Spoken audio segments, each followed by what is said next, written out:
chiefdom, which is densely populated in Kanchibia district. And in the B part of the question, he wants to find out if so, when the plans will be implemented. And in the C part of the question, he wants to find out if there are no such plans, why.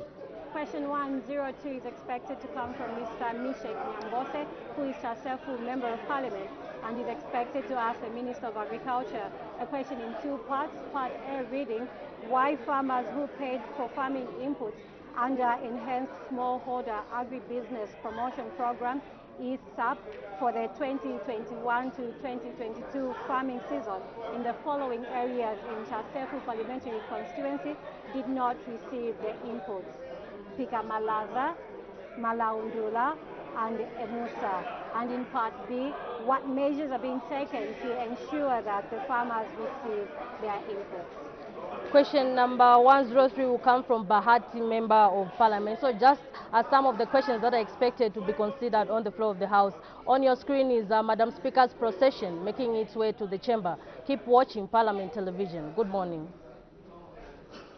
Honorable Members of Parliament, Madam Speaker.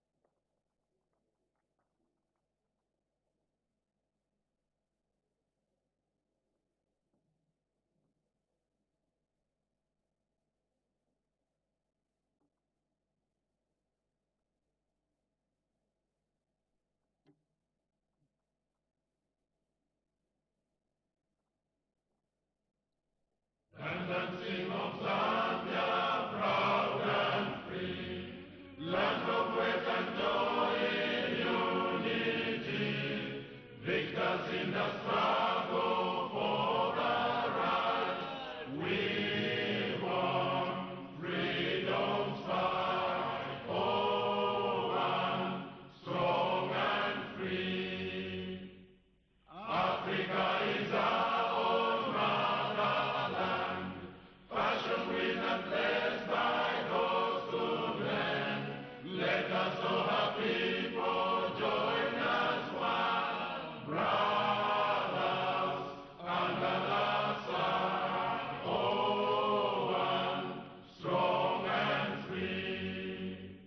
One land and one nation is our cry. Dignity and peace in Zambia's sky, like a noble eagle in its flight. Zambia, praise to thee, oh, one, strong and free.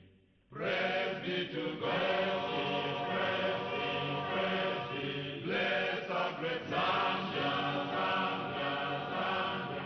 Remain we stand under the flag of our land. Zambia, praise to thee, oh, one, strong and free.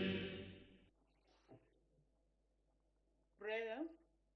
Almighty God, who in your infinite wisdom and providential goodness has appointed the offices of leaders and parliaments for the welfare of society and the just government of the people, we beseech you to consider with your abundant favor us, your servants, whom you have been pleased to call to the performance of such important responsibilities in this land.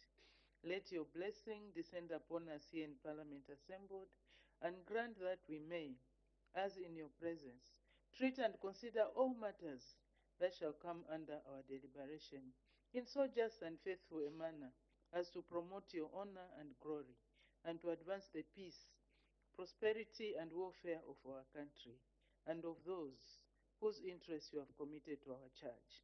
Amen.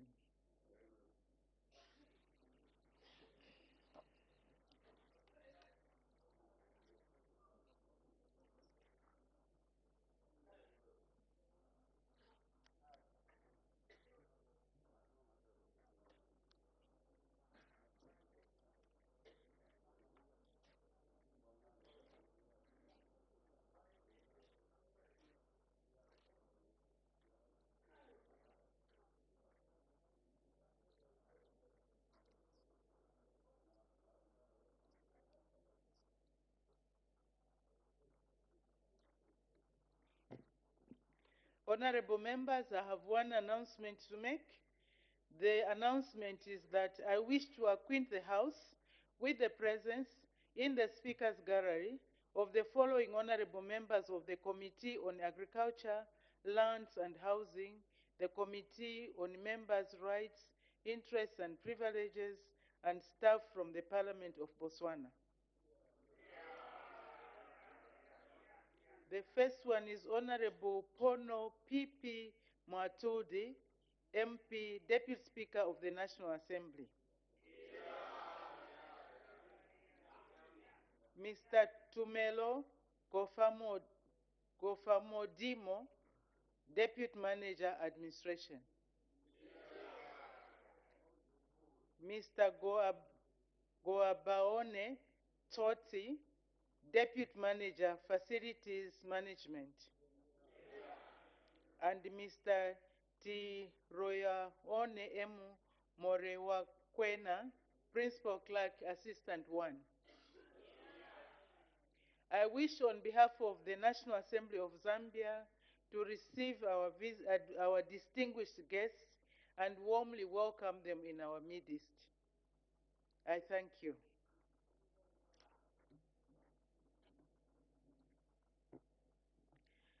Business statement, Her Honor the Vice President.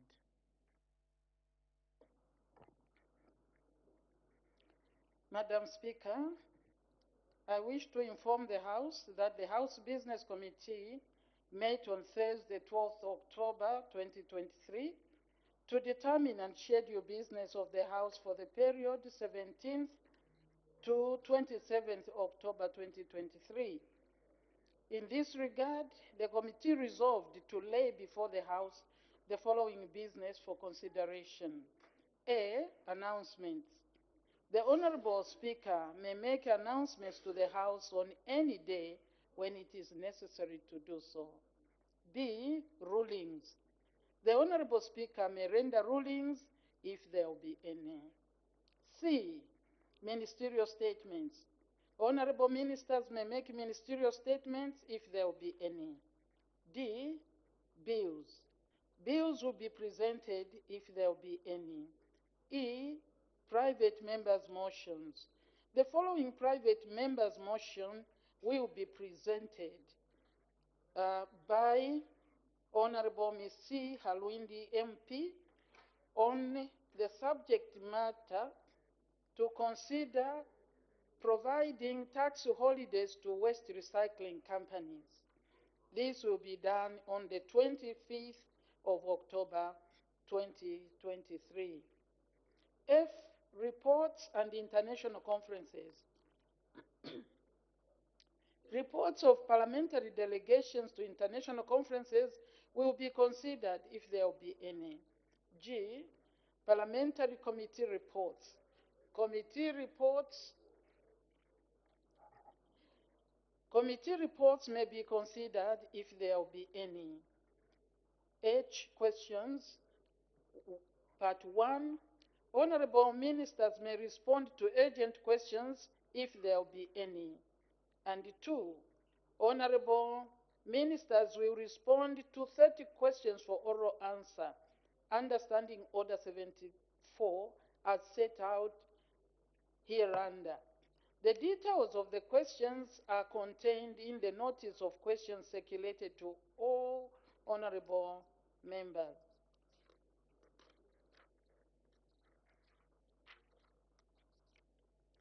The House may wish to note that the House Business Committee resolved to put questions on standby to replace questions that may not be placed on the order paper on the allotted day for one reason or another.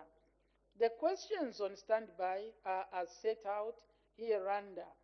Questions on standby will be 269 on agriculture, number 264 on health, number 247 on agriculture, number 236 on infrastructure, 169 on infrastructure. Madam Speaker, on behalf of the House Business Committee and in accordance with Standing Order 189, Part 5, of the National Assembly of Zambia Standing Orders 2021, I have the pleasure to present the business for the next 2 weeks to this august House. I thank you, Madam. Thank you very much. The next item is matters of urgent public importance. Are these all matters of urgent public importance, or we are trying to jump the queue? So if that is the idea, then please can IT clear the list? Only those people who have matters of urgent public importance should be on the list. So from the indication so far, I have two honorable members. We start with the honorable member for Kasenengwa. Thank you, Madam Speaker, for the opportunity to raise an urgent matter of public importance. I seek your indulgence, Madam Speaker, if you could hear me so you see the gravity of this problem. Madam Speaker, the farmers in Eastern Province are going through a terrible crisis.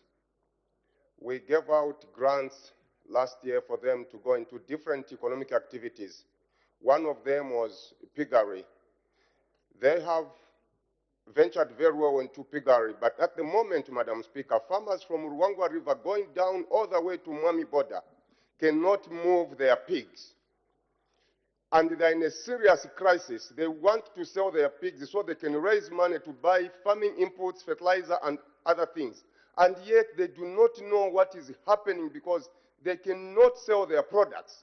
Madam Speaker, farmers in Kasenengwa are in serious problems.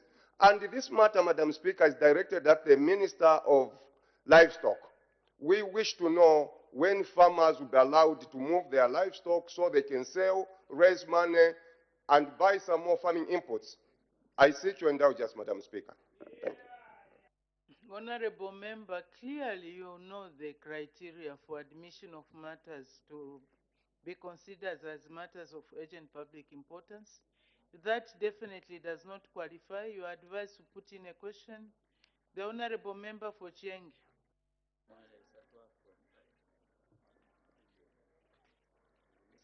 Thank you, Madam Speaker, for allowing the people Chiengi to rise on matter of urgent public importance, Madam Speaker. Madam Speaker,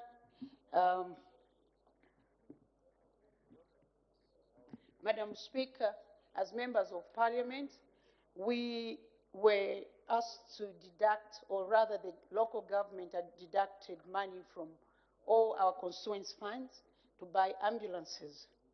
Madam Speaker, we are in the second year from the time this happened.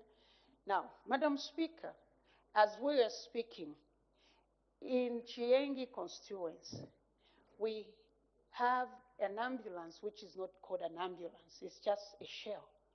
And as a result, there's loss of lives, especially for pregnant mothers. It's not only in Chiengi, Madam Speaker. Yesterday, I was privileged to be at Ngombe Clinic, where my grandson was rushed to. Madam Speaker, we waited for an ambulance and we were told there's only one ambulance and we can only be given a chance maybe by 4 p.m. Madam Speaker, I would like to find out from this Ministry of Local Government and Ministry of Health as to why they've delayed in procuring our ambulances, because lives are being lost.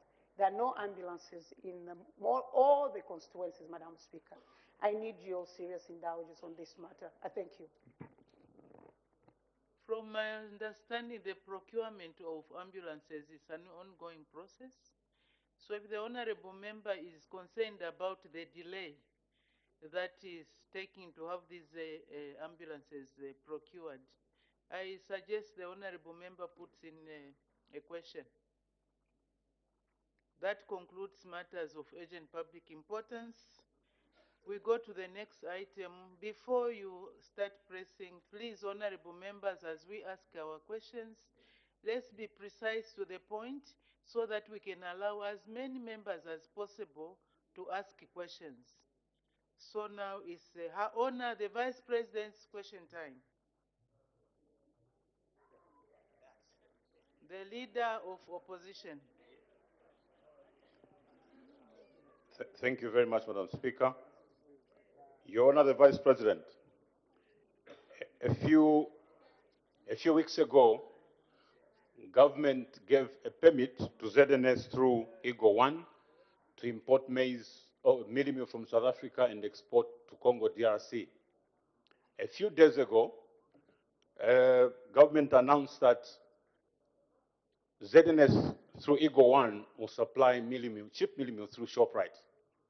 Information emerging out there is that the Eagle One route will be used to launder GMO maize from South Africa onto the Zambian market. The question I have for you, Your Honor, the Vice President, can you assure the nation that through this Eagle One and ShopRite, GMO maize will not find its way on the Zambian market? I thank you. Her Honor, the Vice President.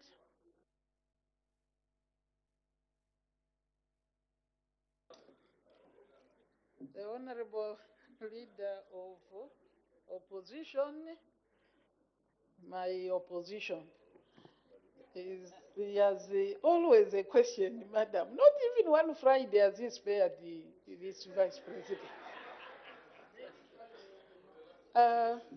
Madam Speaker, I would like to thank him and through his question to clear the air to the Zambian people. Truly, the maize that Eagle One is milling is local maize from FRA. You can follow the trail. We are transparent so that you see the maize that is coming from FRA and being milled for the Zambian market. The other issue you were talking about was a transit issue that I don't want to go through. Thank you. Thank you. The Honorable Member for Milanzi.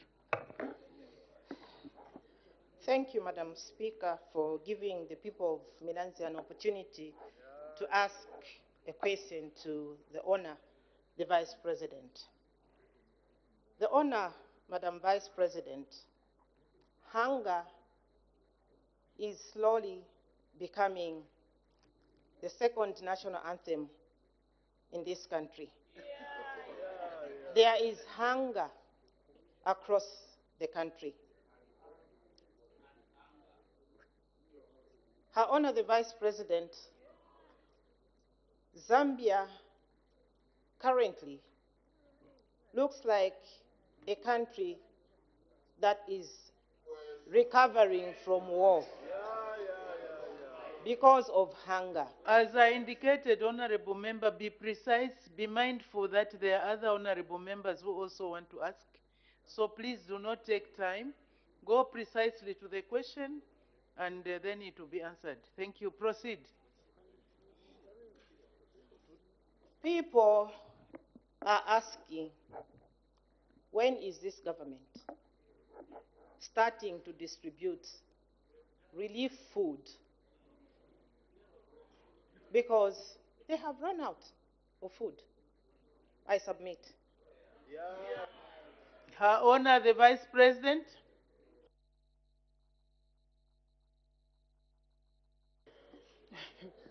Nekakalipa, I will not speak properly. Madam Speaker, thank you. And I would like to thank the Honorable Member for Milanzi for that question, which she premises with a lot of misleading statements. Yes, indeed. If you talk of the cost of living, we have admitted and we have given the rationale as to what we are going through as a country. But to say hunger, and the Honorable Member, this is very important. I said it through another Honorable sitting there. It is important that we are leaders and we must really come out to help our own people. Because when the Honorable says, when are they going to give relief, particularly to the people of Milanzi, Katete, then she should ask herself, because I sit in the office where disaster management is part of the work we do. what happened in Milanzi in the last rain season.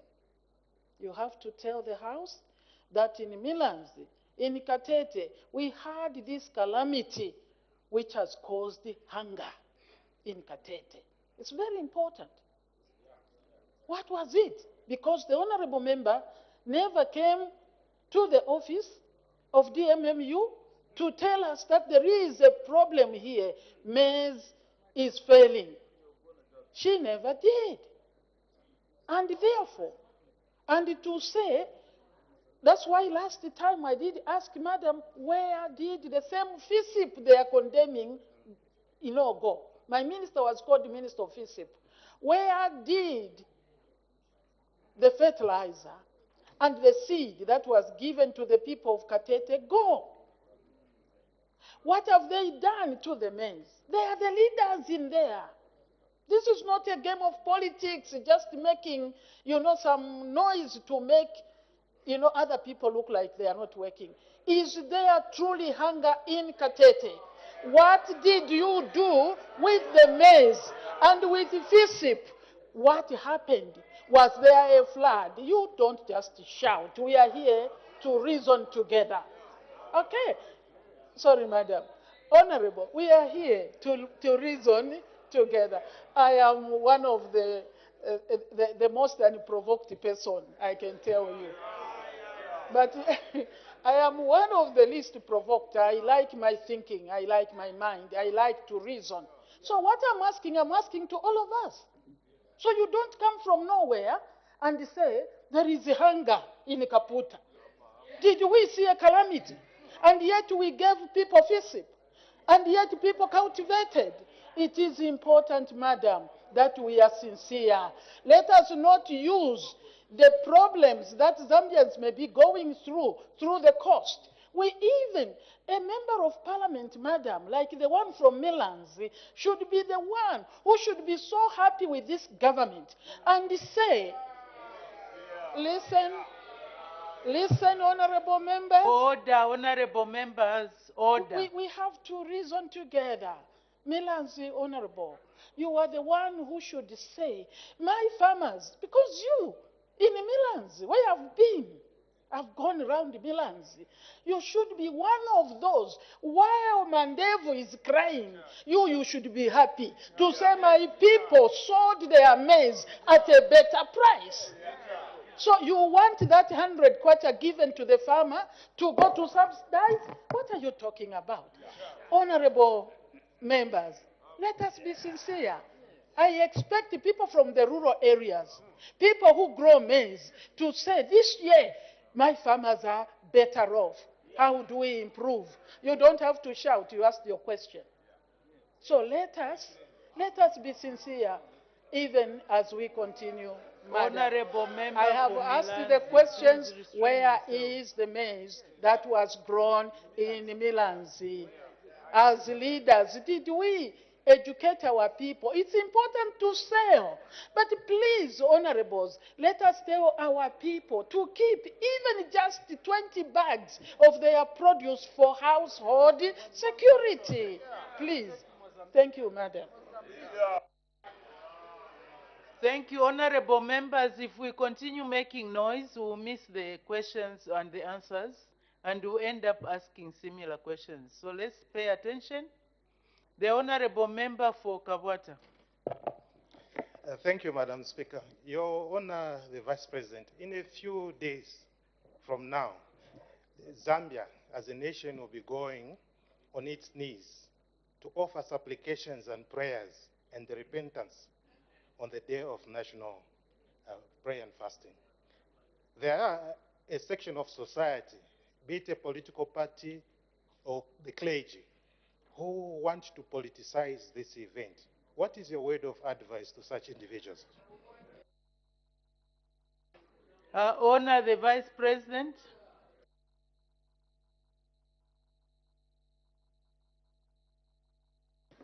Thank you. 18th October, a day of prayer, fasting, repentance, and reconciliation. And restitution. No, there is only reconciliation. Honorable Member for Kabwata, I thank you, Madam Speaker, that he has asked this question. And he says some people want to politicize it. I don't know. I'll just say, I hope it is not people from this side that want to politicize that day. That would be very sad if the people on your right wanted to politicize. But if it is people from your other side, that would be also a very sad thing, because they brought the day and said it was non-political, and we have honored the day. So we don't expect, Honorable, we don't expect politics on this day. We have received it, we have maintained it, and we want to continue to honor. I know the Bible says if the foundation be broken, what can the righteous do? But But in I'm sorry, madam. Honorable But members, now, Honorable Member for Chiengi, please. If you are on, those people are going to make no, those honorable members who are going to debate while seated will be skipped. So don't complain. May the honor the Vice President continue. really, whatever it was, this day has been embraced by all of us. Let us, for once, at least, this I'm saying the truth. We resisted. That is true while we were in opposition. But now we have come and we have said, no, it was a government decision. Let us work. And prayer has no injury. So it should not be that any other person should politicize it. Let us leave it as it is. No politics, no demonstration, is prayer. When you are praying, you don't demonstrate to God. It is time to pray, and repentance must be daily, and reconciliation, there are questions. But this is a day set aside for God. You can't do politics on that day. That is the declaration, unless there was an element of, hypocrisy. Thank you. Thank you. The Honorable Member for Mwense. Thank you, Madam Speaker. On behalf of the people of Mwense Constituency, Your Honor, the Vice President, the government made major decisions at the time you came into government. That is in terms of the monthly review of the petroleum products, as well as mothballing of Windeni, as well as the transformation of the Tazama pipeline into transportation of finished petroleum products, that is diesel. In your view, the strategic intent of the government at the time was to reduce the cost and subsequently pass over the beneficiation to the Zambian people in terms of a reduced fuel price. Today, as we speak, would you be able to say that the strategic intent of mothballing Indeni, that is closing Indeni, transforming Tazama pipeline, and the monthly review of the petroleum product, has it supported the reduction of the fuel price? I thank you, Madam Speaker. Her Honor, the Vice President.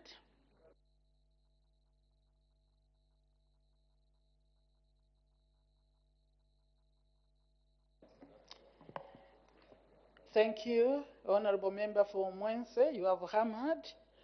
And Madam Speaker, I thank you. That's what they were shouting, that hammer. But I think it's a fair question. It's a fair question. People want to know. And the way you have structured your question is right. What was the intent? That was the intent, to reduce the fuel cost. Even now, the intent is still there. This is a process, Honorable. It's not something you wake up and just declare. That is the intent. When you have an intent, then you have a process to reach there. And we are working on the process to ensure that intent is achieved. All those things you have talked about, you remember here we talked about blending. That is in vain. We have talked about fuel coming through the pipeline, finished product, diesel. That is the intent, but we have not yet reached there. But I must also say, in reducing the cost, it is not in reducing the price. I don't know how to put some of these things. Yeah, in reducing the cost is not reducing the price. Because the price, you remember the trousers of my son? The owner of the trousers? Kafuaya. When he was like this, I bought him a pair of trousers at 1 kwacha. He can't manage to find a pair of trousers for his own son at 1 kwacha today. That is impossible. So basically, the cost and the price must not always be the same.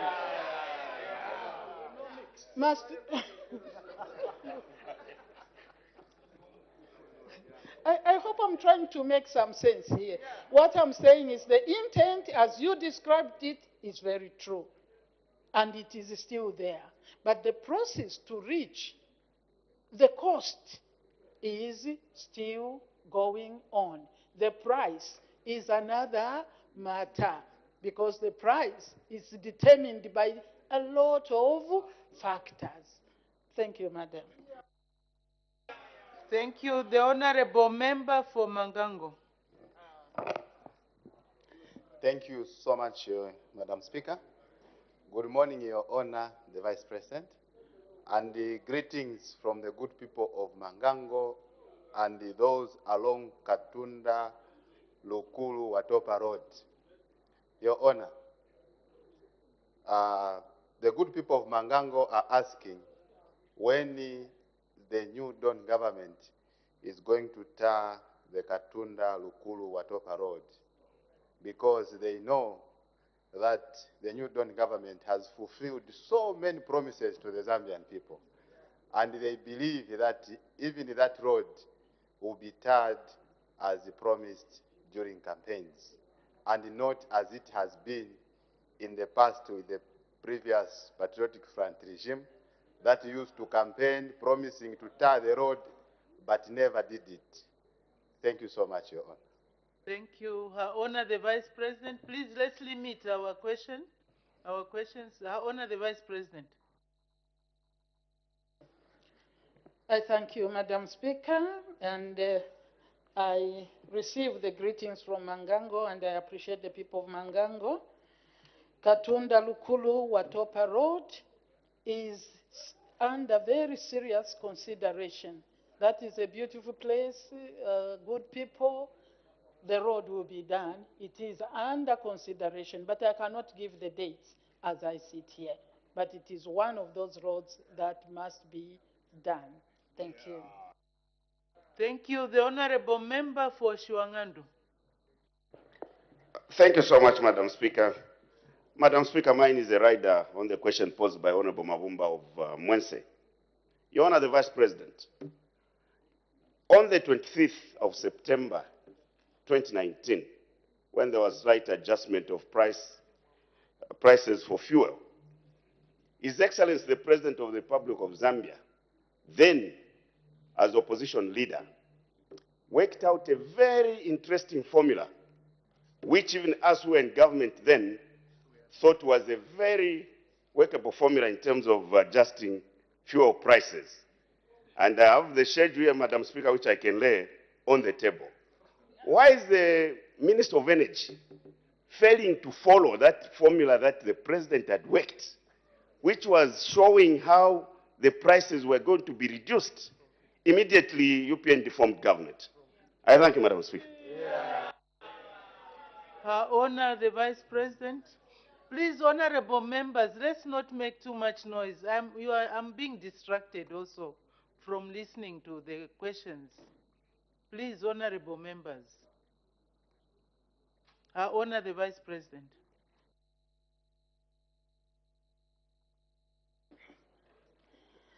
Thank you. I appreciate Honorable Member for Shiwangandu for that question. There is no question that should unsettle any of us because this is how we chat and people are listening very good. I don't know, I can't see from here what is showing me, Madam. I think he was referring to the current, our president. Oh, thank you very much. That it becomes even easier because I wouldn't have known the formula from the previous. But the formula of the current is still the same one that we are using. This is why I've talked about the cost and price. Okay? Because to have a formula is to follow it through to be able to achieve. And we are doing exactly that, to try and bring the cost down. The cost, the price is not controlled here. This is why, Honorable, you can have, a plan to sell this, or you can't even see it from there. To sell weather water here, this is you want to sell it here. But you are not the manufacturer. And you don't know the factors that are contributing to the production of this. You are a person that is a consumer. And if the producer and your supplier increases the price, it's either you buy or you don't. Because that's what he has done. We are buying this product. And we have to control the conditions that are local. And this is why you have talked of, and then that is a local control. That's why you have spoken of Tazama, that is local control. But the actual price where it comes from, that is what we need. Maybe here, Honorable Minister of Fuel, you should come and say, the seller is now selling at this much in this house. So that we know the seller is selling at 10 kwacha. So how are we going to sell at 8? I think it is just logic. We did that, Honorable. We have tried to subsidize. Not us as a government, not what I'm saying is as a nation. As a nation, we have worked on subsidy. What is the indebtedness today? We have over 800 million US dollars. Order, honorable members on my right. Maybe I Can should we be looking allow at her honor to Madam answer? Speaker, so that I don't see what they are saying. Madam, this is the reality. We tried. Nobody would want to punish their people, but we were crashing. That is where we were. And therefore, there is need to find the formula that we are using now, that we have the actual price, even as we look at the conditions that we can work on to try and keep the prices as low as we can. No control, colleagues. That's why you need to pray against all these things that are happening in the world. Israel is at war today. The impact will still be felt by us. Thank you, Madam. The honorable member for Kalabo Central. Thank you, Madam Speaker. Your Honor, the CDF,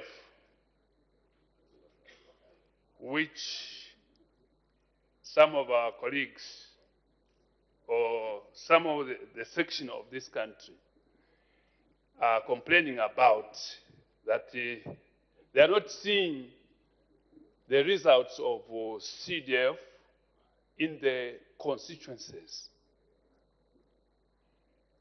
Your Honor,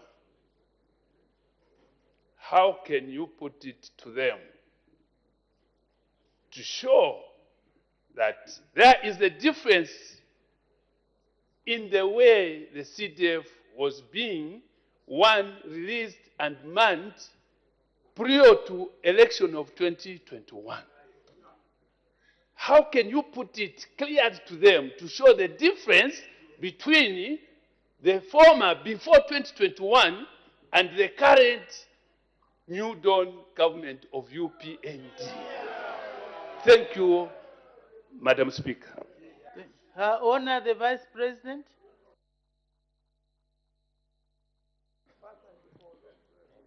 Thank you very much.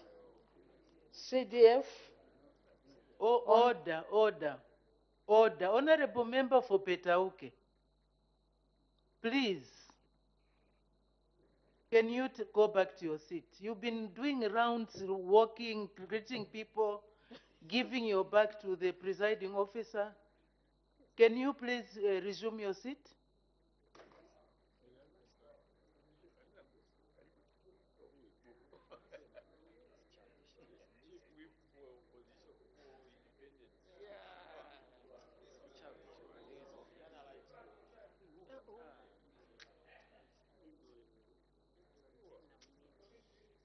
Honorable Member for Petauke, please leave the house.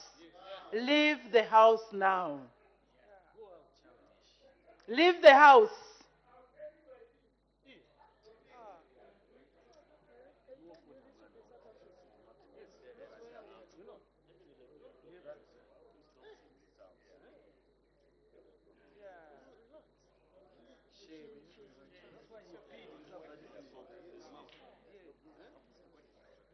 Honorable Member, please can you move quickly? Otherwise, can he be helped to leave the house now?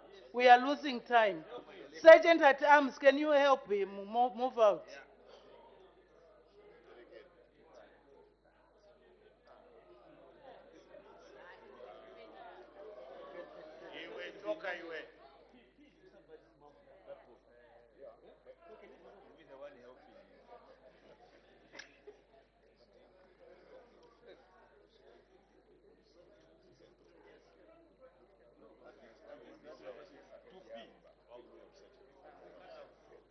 Her Honor, the Vice President.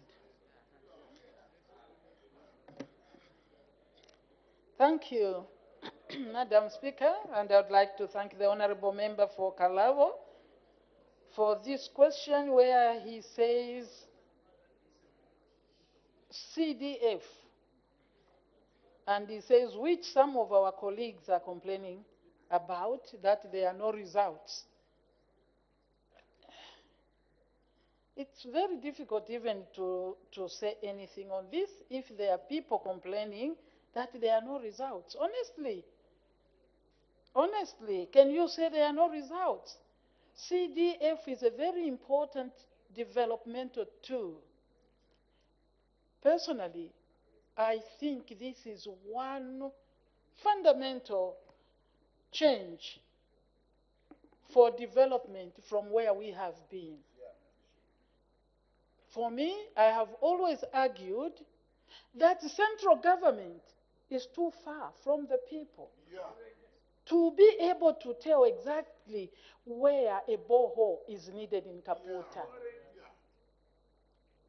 So for me, this is part of decentralization process, devolving the resource to the people, because our purpose for being here as government is to deliver services to the people. And CDF, Constituency Development Fund, at the level it has reached, where we are saying this year it goes to 30. This is something any honorable member must be happy about. I'll tell you again, madam. Because, madam, any MP here who will be any honorable member who will go and fail to convince people, whom they are going to say you did not bring anything, has only himself to blame. Because truly with the resources that are going into our constituencies, you cannot fail to do those little things people cry for. You cannot fail. Today we should be embarrassed if we go. I sometimes watch and the people are still crying for water. Water, borehole, people. No, please. This government, the president, who is behind this policy to increase the CDF, gives guidance. One guidance that was given was that let us have water, because water is life. Water is life. Surely, how many boreholes are needed in your area? I was watching not too long ago in one constituency. I won't mention the owner, a very respectable honorable. No. Sorry. Where people were crying to central government for water. Look at us. We get water here. It's very far. And they were drawing from a clinic. Then I'm saying, honestly, honorable members, you should count the boreholes you need in your constituency. Even if it is far in the rural in Kaputa, you can count how many you want. Even if you don't have rigs there, when you take a rig and do collectively wherever you want, the cost will be minimized. Yeah. And it is doable to have boreholes. Yeah. None of our people should still be drinking from the same wells with animals. No. It is mixed priority. What else do you want? Water is food. That's what we have said this year under the UN. You know, it is water is food, water is life. Leave no one behind. This is the theme for the UN this year. Yeah. So, and from last year, we said let water be given to the people. Yeah. Where you can articulate. What more development do you want? We have said right now in Africa, one of the most important things that Africa is looking at is our young people. Where we are saying human capital development. How are you going to develop human capital if you can't give them classroom and just a desk? We should have desks in schools. And therefore, we are developing the human capital. What more development do you want? In this, at least I know everybody has now a vehicle to monitor the projects. What more, honorable, do you want? Honorable Kalabo, what more do you want? There is a part of the money to build palaces for your chiefs. What more do you want? I'm on the floor, sir.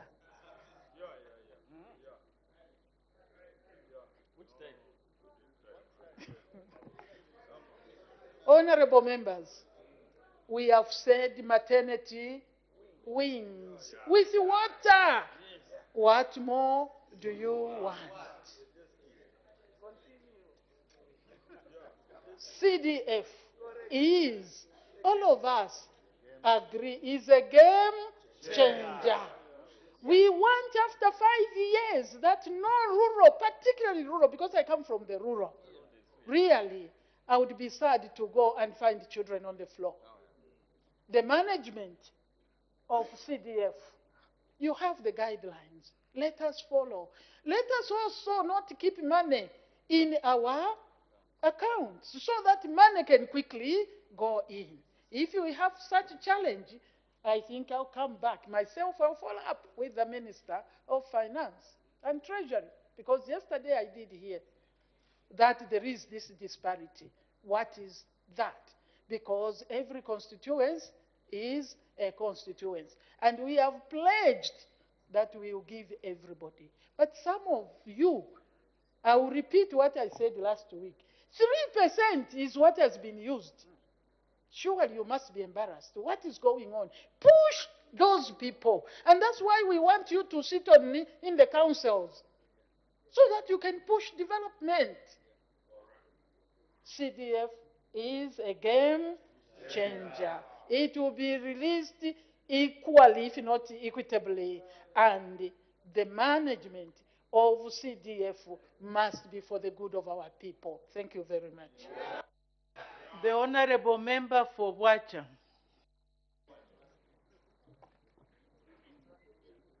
Thank you very much, Madam Speaker. And Your Honor, the Vice President, good morning. Your Honor, the Vice President,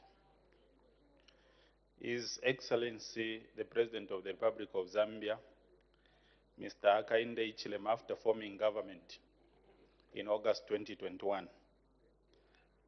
He started very, very well when it comes to undertaking foreign trips in terms of lean delegations. Your Honor, the Vice President, the recent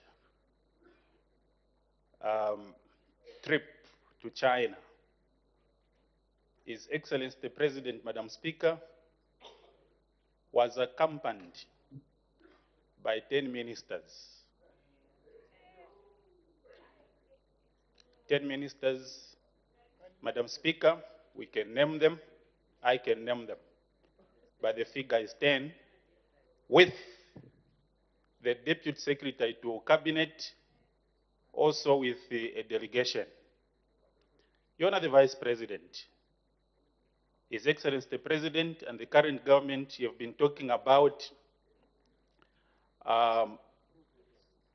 prudence when it comes to spending. Don't you think, Your Honor, the Vice President, what has happened to His Excellency the President as regards to lean delegation vis-a-vis bloated delegation? I thank you, Madam Speaker. Her Honor, the Vice President. Thank you, and good morning, Honorable Member for Wacha. Thank you for that very important question. Like I've stated, every question is important because it gives us an opportunity to give the position as we know it. What has happened? The president's early foreign trips were lean, but now he went with 10. That's what the Honorable says, and is concerned that the delegation was bloated, and he says there was another delegation led by the Deputy Secretary to the Cabinet. I will talk about the President because that is the information that I have. To start with, just for correction, it was not 10, it was 8. And I will tell you, yes, it was 8. Okay? They are writing for me. But this is, it doesn't matter 10 or 8, but the fact is it was 8. Just to correct you, no injury to that. Now, these, I think the minister read a statement here on the trip to China. I think that is very critical for all of us to say, why was the Minister of Commerce in that trip? A number of you there were ministers. You know that when you traveled, there was an agenda. What was it that was going to be discussed? And who leads in that particular area? All these honorable ministers had a responsibility under their ministry who to speak to, what they needed to do. And it was a request on the Chinese themselves. They stated who they needed. And the work that was done there can show each ministry is going to have a benefit brought to our country. That is what it is. That is what it is. So we should not just look at, we have to say, if you're going to the UN, for example, there are many things that are being discussed. So you don't go with one minister of agriculture to go and talk commerce, to go and talk finance. No. So they were all with delegated responsibilities, and that's why sometimes they were in different towns on a particular day. They were not all crammed together. So he's a very structured person. He has not departed from his principle that the trips, delegations must be those that have work, not to go and sing and dance. Those are... But that is true. If you, may we allow I her don't honor know the that Vice he was President singing to in answer. some place. If he was singing in church, praise God. Everybody needs to sing in church. Yeah. So I don't know what I don't know what you are talking about. This is, I think I mentioned that. The DSC was another delegation. So I'm talking about the president. It is important that when he goes, he knows exactly what is going to happen and take the rightful ministers to handle that. Colleagues, ministers know that the president doesn't handle everything. That's why he has all of us. Honorable Gafwa. That is what used to happen even then, except a little extend the delegation. The Honorable Member for Mapatizia.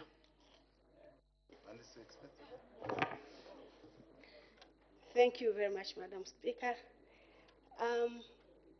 Your Honor, Vice President, ma'am, I've got a question and a plea. I'm glad that you know Mapatizia very well. You came to Mapatizia some time back. But we have a problem in Mapatizia, ma'am. And I know you are also advocating for your female members of parliament. And being one of them, today I wanted to use this opportunity to help me. Madam, I need a road in Mapatizia. I need a road in Mapatizia. The situation is getting desperate. I'm being threatened by the Mapatizia formula. I'm the only person. Nyawa has a road. Sinazongwe has a road. Chikankata has a road. Chivuna has a road. Mapatizia is the only one, and I'm standing out like a sore thumb. They are saying I'm not working and I'm not talking. I'm glad today the people of Mapatizia have heard that I've come through your office, ma'am. The road in question is a gazetted road, ma'am. And government has got plans to do the lithium mining there. Please, madam, before we proceed with the lithium mining, let us do the road. Thank you very much, madam. Honor the Vice President. Thank you, Honorable Madam Speaker, and I would like to thank the Honorable Member for Mapatizia. The Honorable has made a statement that I don't know whether anybody had a question. It's a statement. I will just advise, because it's not a question that I can answer, that, Honorable, they have heard you now. You see why they speak, madam. Today, she was speaking to the people of Mapatizia. They have seen you, madam. But since there is no question to me, madam, my encouragement, honorable, sorry, not madam, honorable member, is you must engage with the man for the roads. I know how it feels to have no road, and many members are feeling that. That's why you heard of Watopa. This is the situation. You should hear about Kaputa Road. So he has heard, but don't end up here. Go to the Minister for Infrastructure so that you can see. And the Honorable said there is a plan. So go and see when the plan is intended to be implemented. Thank you, madam. The Honorable Member for Chieng. Thank you, Madam Speaker. Today I tried to be quiet. Thank you so much. For the sake of people of That's Chieng. why you've been crowned. You can ask your question. Thank you, Madam Speaker. Your Honor, the Minister of Finance announced, and I saw the Minister of Sport, Youth and Sports, posting on his page on Facebook that the road is going to be done via Chiengi, and it's going to be via Kasongole. In other words, where we have the offices, where we have our CBD, will not have the road. And that is supposed to be the shortest possible way of getting to Kaputa. Your Honor, I would like to find out, on behalf, in fact, the people of Chieng in particular, from Mununga up to Lambwe Chomba and Lupia, they want to know as to why they've not been included in this very road, which is going to be constructed up to Kaputa. I thank you, Madam Speaker. Honor the Vice President.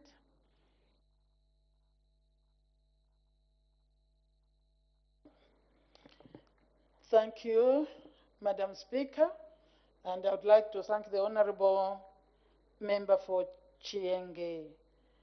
Some of this I would declare interest, but I have a duty. Honorable Member, the plan is comprehensive. The plan is comprehensive, because when you say from Nchelenge, which is Kashikishi, there is no way from Kashikishi, you know that it will enter Chienge. And from there will be progression. There is no way. It is just the way the plan is. But you can't also leave the rest of Kaputa. So both of them are important. I haven't looked at the actual plan myself, but Kaputa is important, Chienge is important. And the minister is very much aware. The plan is there, madam. Thank you. The Honorable Member from Pongwe.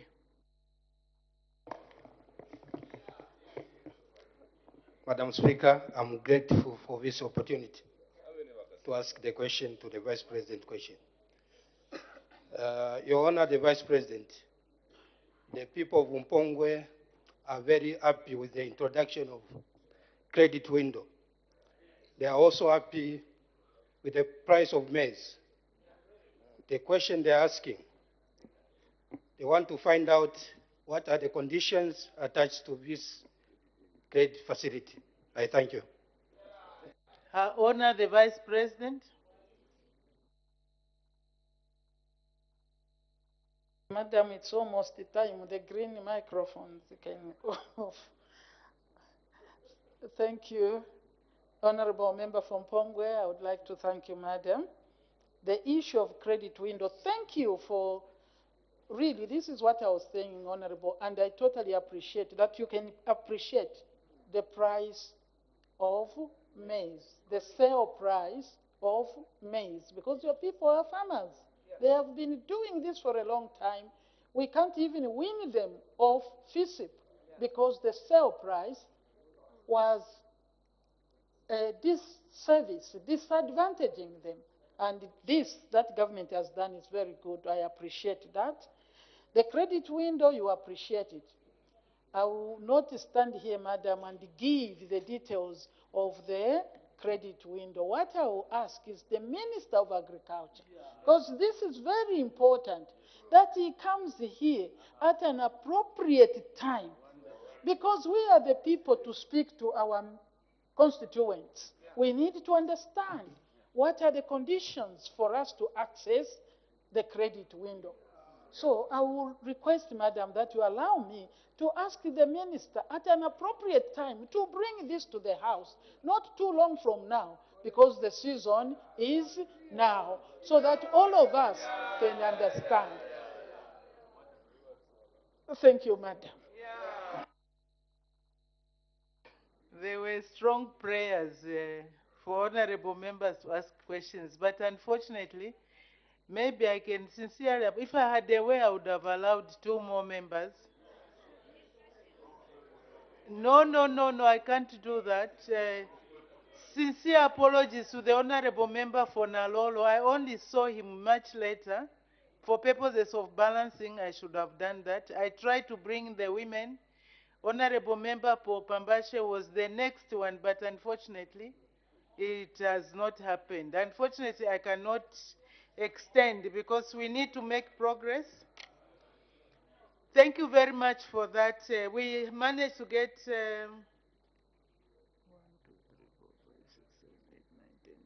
12. We had 12 honorable members asking.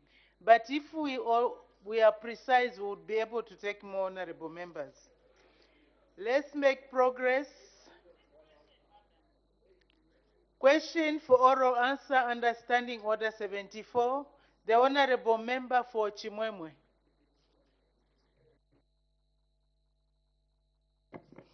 Thank you, Madam Speaker. Question 99. The Honorable Minister of Infrastructure, Housing and Urban Development. Thank you, Madam Speaker. The Honorable Member for Chimwemwe, Honorable Banda, is asking the Ministry 3 questions. A, when the construction of Chimwemwe Level 1 Hospital in Chimwemwe Parliamentary Constituency will be completed. B, what the cause of the delay in completing the project is. And C, when the hospital will be operational. Our responses, Madam Speaker, as follows. A, construction of Chimwemwe Level 1 Hospital in Chimwemwe Parliamentary Constituency will be completed in the 4th quarter of 2023, which is the quarter in which we are. B, the delay in completing the project is due to delayed commencement date of the project arising from the outbreak of COVID-19 in 2020. And C, the hospital will become operational in the 1st quarter of 2024. Madam Speaker, I thank you.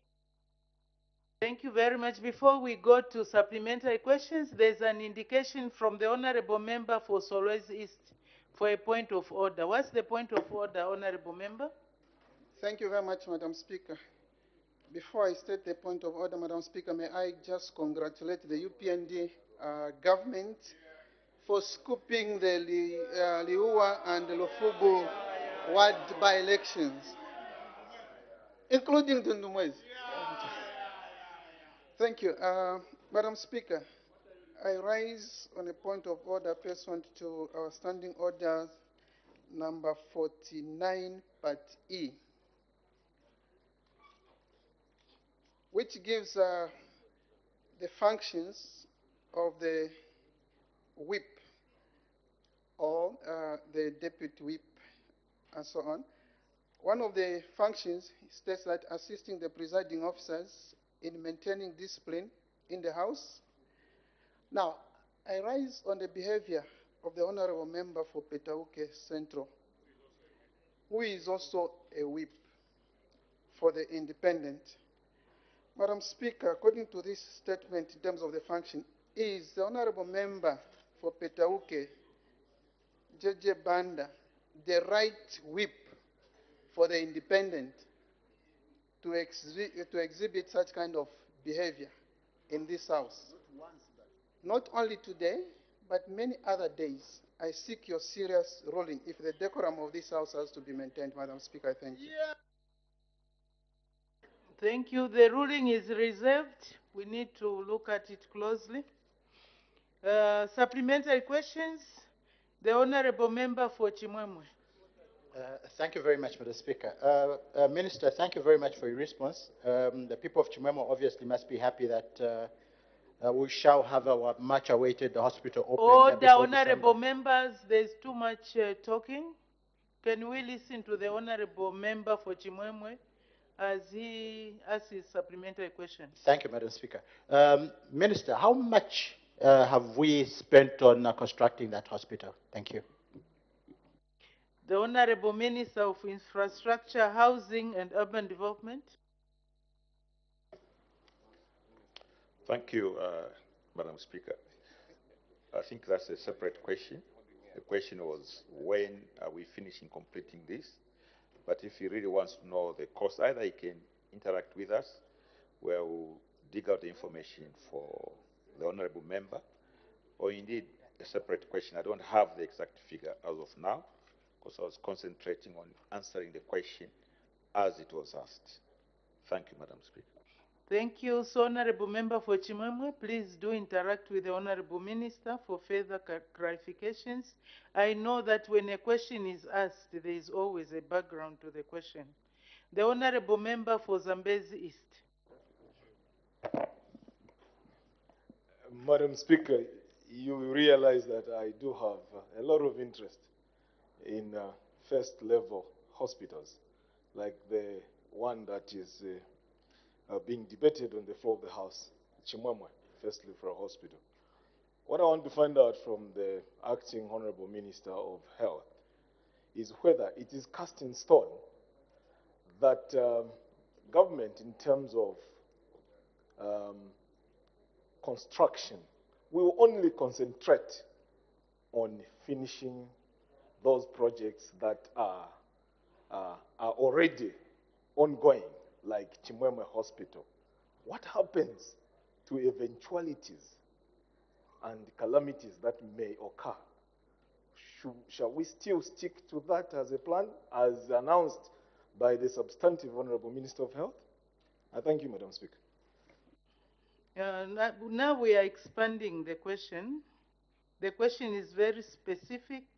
When the construction of Chimwemwe Level 1 Hospital is going to be completed. Honorable Member for Zambezi East, if you have any other question, you can put your own question so that it can be addressed. Otherwise, we'll be taking the Honorable Minister by surprise. The Honorable Member for Chimwemwe. Thank you again, Madam Speaker. Honorable Minister, we know that staff will be supplied by Ministry of Health. But there are certain contracts where the contractor supplies medical equipment. Honorable Minister, is this contractor going to supply medical equipment to our hospital? Thank you. The Honorable Minister of Infrastructure, Housing and Urban Development. Now the supply of medicine.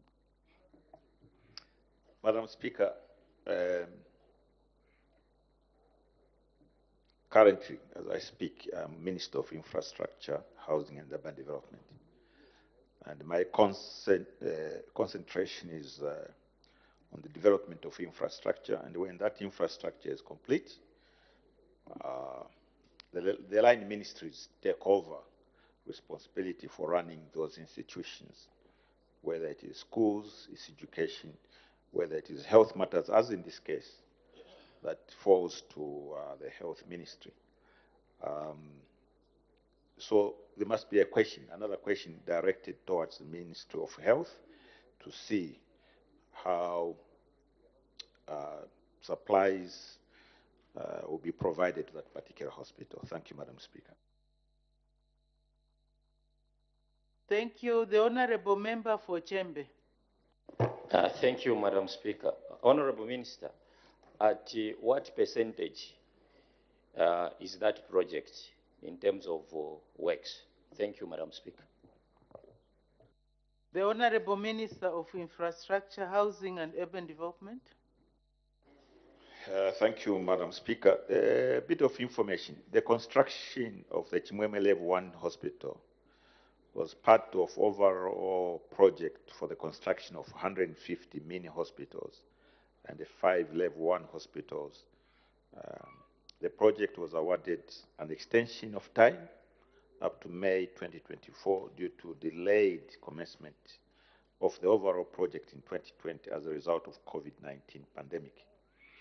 As of Chimwemwe Level 1 Hospital, the project is at 10% completion and expected to be completed in the fourth quarter of 2023. The remaining 10% of the works include final finishes and some external works. And as I said earlier, in the first quarter of this coming year, we expect the hospital to be operational. Thank you. Thank you. The Honorable Member for Lubaseshi, you want to go to Chimwemwe?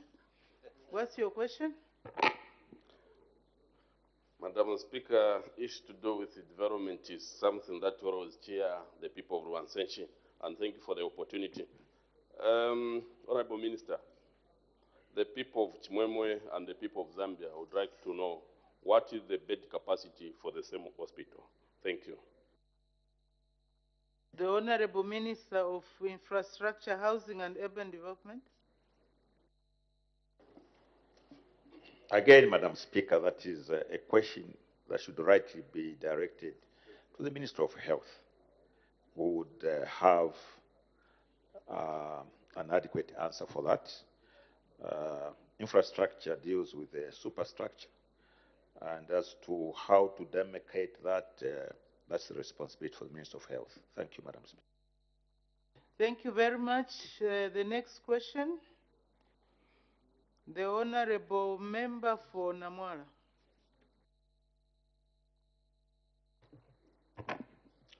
Thank you so very much, Madam Speaker. Question number 100.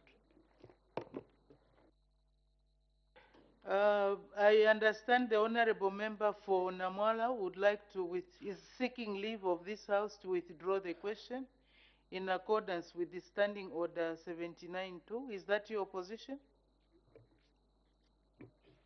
Yes, Madam Speaker. Thank you. Leave is granted. The question is withdrawn. We go to the next question, the Honorable Member for Kanchibia.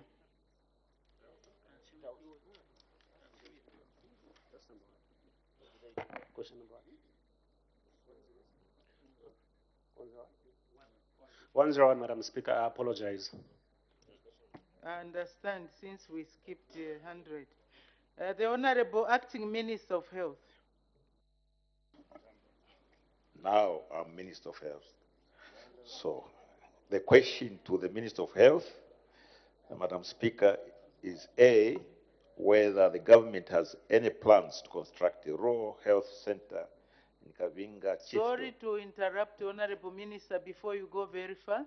The Honorable Member for Pambashe would like, as indicated, to raise a point of order. What's the point of order? Thank you, Madam Speaker. This point of order gives a discretion to the presiding officer whether to admit it or not. Madam Speaker, the Minister of Agriculture did announce the floor price for maize at 280 kwacha, and farmers have supplied. But yesterday we saw FRA, which is under the Minister of Agriculture again, they're pressing the advert in the newspaper. Order, calling for farmers Honorable with maize. Member for Pambashe, you know the procedure. For a point to be admitted as a point of order, it has to be a breach that has occurred on the floor of the House. You are referring to issues about yesterday, and we even yesterday, today. No, then if that was, it's not today on the floor of this House, please put in a complaint of or the like. But I remember that yesterday we did request the Honorable Minister of Agriculture to do a workshop for the Honorable members. So those are the issues that you can be present to him to be able to respond to. So can we make progress? May the Honorable Minister, Acting Minister of Health, continue. We answer as follows, Madam Speaker. Or maybe just to freshen people's minds, whether government has any plans to construct a rural health center in Kabinga Chiefdom, which is densely populated in Kanchivia district. B, if so, when plans will be implemented, and C, if there are no such plans, why? Our response is as follows. A, Madam Speaker, government has noted the growing population of Kabinga Chiefdom, which currently has a population of 22,166. Government remains committed to ensuring access to quality health care services as close to the family as possible. However, due to limited fiscal space, the focus of government is complete construction of ongoing projects. Therefore, government has no immediate plans to construct a rural health center. The House may wish to note that Kanchivia district has a total of 27 health facilities broken down as follows: 4 main hospitals, 7 rural health centers, and 16 health posts. Answer to question B. Madam Speaker, as stated under A, the question government, under A, government has no immediate plans to construct a health center. Therefore, part B of the question falls off.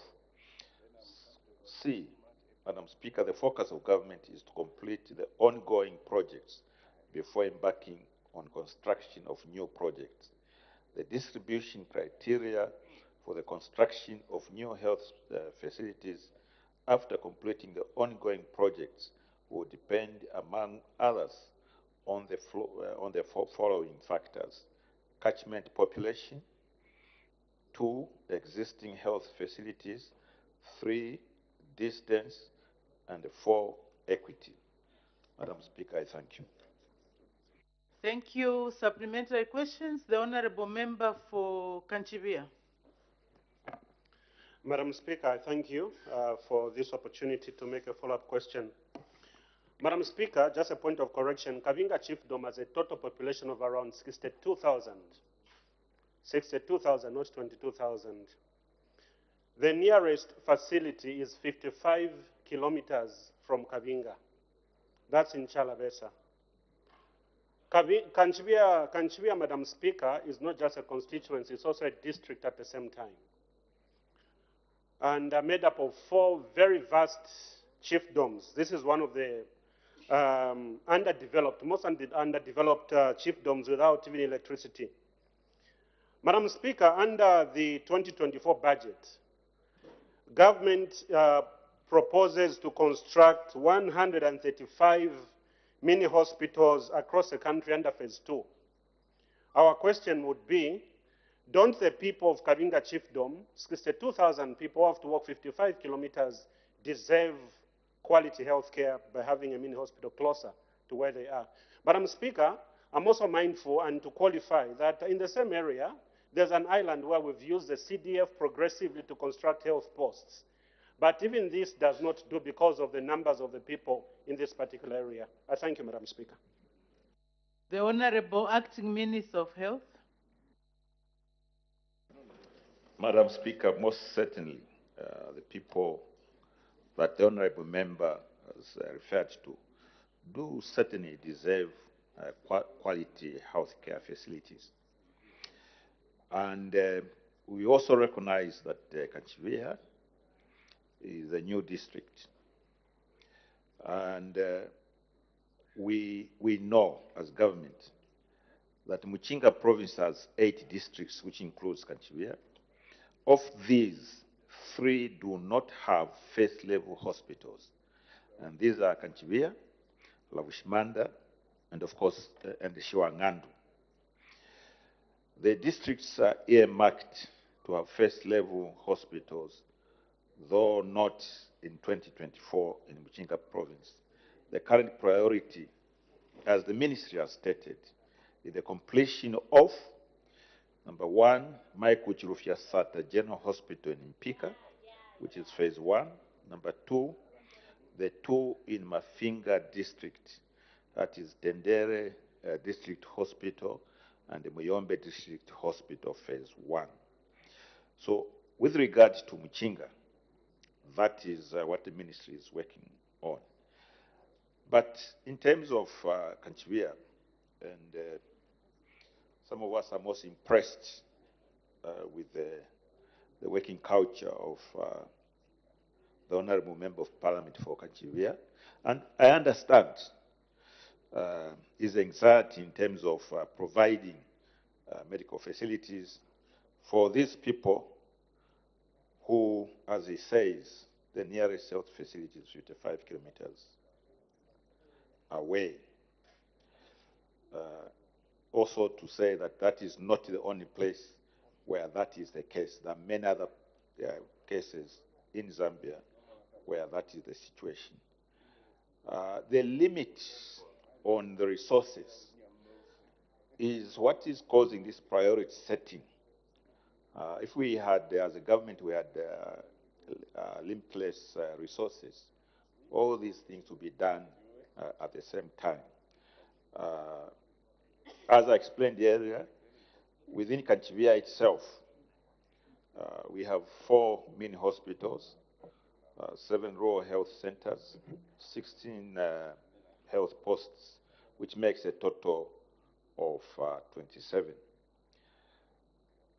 The need for this level 1 hospital is still there, but it has to wait for the allocation of resources as and when those resources become available. Thank you, Madam. Thank you. The Honorable Member for Nyimba. Thank you, Madam Speaker. Madam Speaker, listening to the minister's reasons why a medical facility should be built. And looking at this area as 2,000. Still, Minister, in 2024 budget next year, we have 135 main hospitals to be constructed. Do you have any plans looking at the population to give them one? Thank you. The Honorable Acting Minister of Health.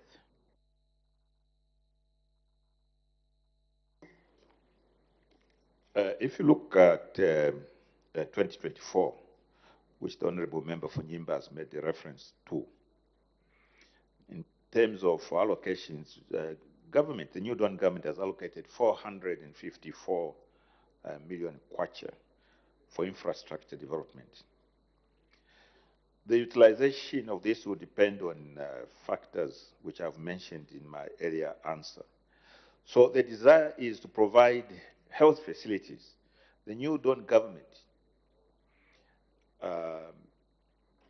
has stated time and again that in terms of the social facilities in this country, there is need to improve them, whether it is educational facilities or health facilities. And a start has been made. As the Honorable Member for Kanchiwia mentioned, yes, in addition to what government is doing centrally, some CDF money has been used to fund some facilities, such as Chikakala Rural Health Center, facilities with, and so on. So there is steady improvement. It's not where we want to be, but I think a start has been made. Thank you, Madam Speaker. Thank you. The Honorable Member for Kanchibia. Madam Speaker, I thank you. And the Acting Minister of Health will have to bear with me. The closest level 1 hospital, Madam Speaker, is 135 kilometers from Kanchivia, from Chalabesa. When we speak of Kabinga Chiefdom, which I'm making reference to this morning, the distance even goes to beyond 200 because you have to add another 55 plus to the 135, close to 200 kilometers. The people of Kabinga Chiefdom, Madam Speaker, have to walk a distance of 55 kilometers to access health facilities. As the Minister has alluded to in his response, using the Constituency Development Fund, we've attended to the health sector. We've constructed the first mortuary ever in Kanchivia. We've constructed health posts. But we can only do that, we can only go that much. And what we're asking for is that a central government will leverage on the efforts that we're making under the CDF by giving us a mini hospital for the people of Kabinga Chiefdom under the 2024 budget from the 135. Thank you, Madam Speaker. The Honorable Acting Minister of Health. Madam Speaker, I would urge the Honorable Member for Kanchivia to engage with the Minister of Health. The powerful point he's making is that they need to look at priority setting in terms of the facility that he's talking about.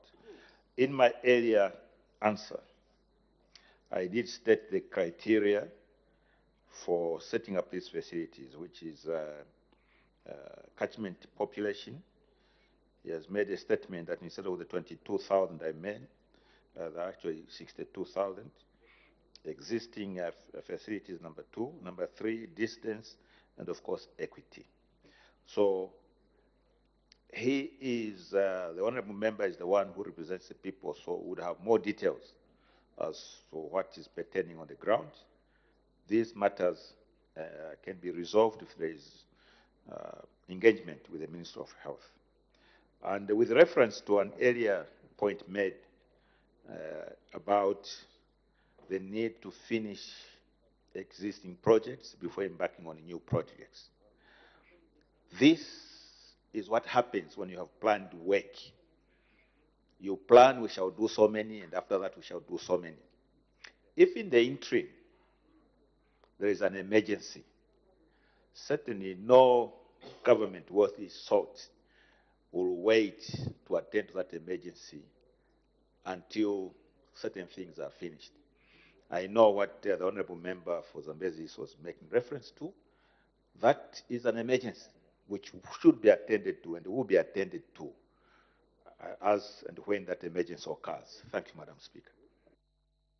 Thank you. The Honorable Minister, the Honorable Member for Shiwangandu. Thank you so much, Madam Speaker. And we appreciate the responses coming from the Honorable Minister of Infrastructure. Indeed, like the Honorable Member stated, Kanchivia is one of the... Is the Acting Minister of Health.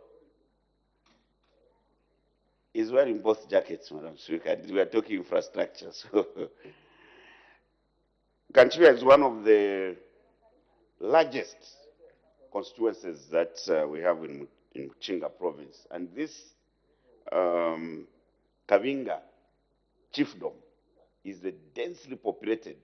And if you know the geographical setup of this constituency, you will appreciate the concerns that the Honorable Member is raising. Of course, government had made efforts in the past to try and put 4 mini hospitals there and a few clinics that have been built. But there is need for those people there because, you know, even the embankment which links to them during rain season, it's very difficult to get to access, to get close to, from Charavesa to Kavinga. So wouldn't you consider prioritizing just one health post as you are waiting for the mini hospital which you have referred to and from which number the Shiwangandu is going to benefit from? I thank you, Madam Speaker. Thank you. The Honorable Acting Minister of Health. Thank you, Madam Speaker, and I thank the Honorable Member for Shiwangandu for that follow-up question. The need for the people of Chavinga did not just arise now. It has been there for a long, long time. This speaks to the neglect of the people by previous governments. We, as New Dawn government, because we have prioritized the provision of health facilities to our citizens, we will look at this, and that's why I've made a point that let the Honorable Member for Kanchivia interact with us at the Ministry of Health.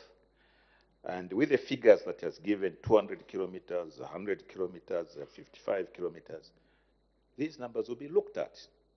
And if there is need to change priorities, we are a listening government, and priorities can change. Thank you, Madam Speaker.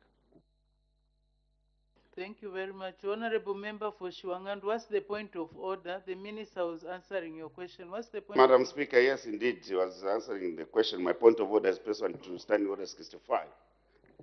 Madam Speaker, is the Honorable Minister, Acting Minister of Health, in order to insinuate that the people of Kanchivia were neglected, when in my preamble of the question, I did indicate to him that previous efforts under the able leadership of my dear colleague sitting next to me, Honorable Dr. Chilufya, 4 mini hospitals were built in this constituency. And this area is vast. You can't address the issues in less than 10 years. Is in order to insinuate that my able colleague here, whose record is impeccable, neglected the people of Kanchivia in responding to the concerns raised by the Honorable Member of Parliament from Kanchivia? I seek your serious guidance, Madam Speaker. Oh, the Honorable Member for Shiwangandu has sufficiently debated his point of order.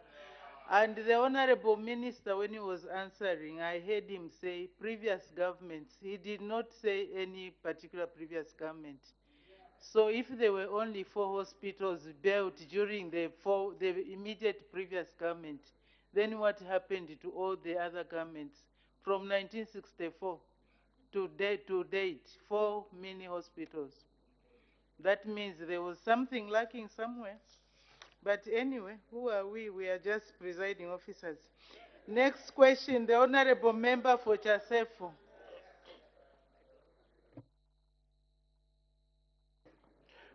Thank you very much, Madam Speaker.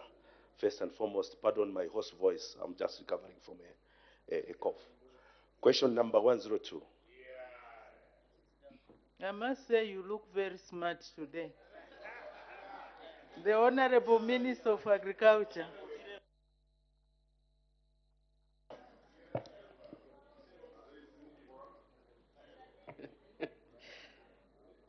Madam Speaker, the Honourable Member for Chasefu, Mr. Nyambose, wishes to know why the farmers who paid for farming inputs under the Enhanced Smallholder Agriculture Business Promotion, which was called ESAP, for the 2021-2022 farming season in the following areas in Chasefu parliamentary constituency did not receive their inputs. And the areas are Pikamalaza, Malaudula, and Emusa.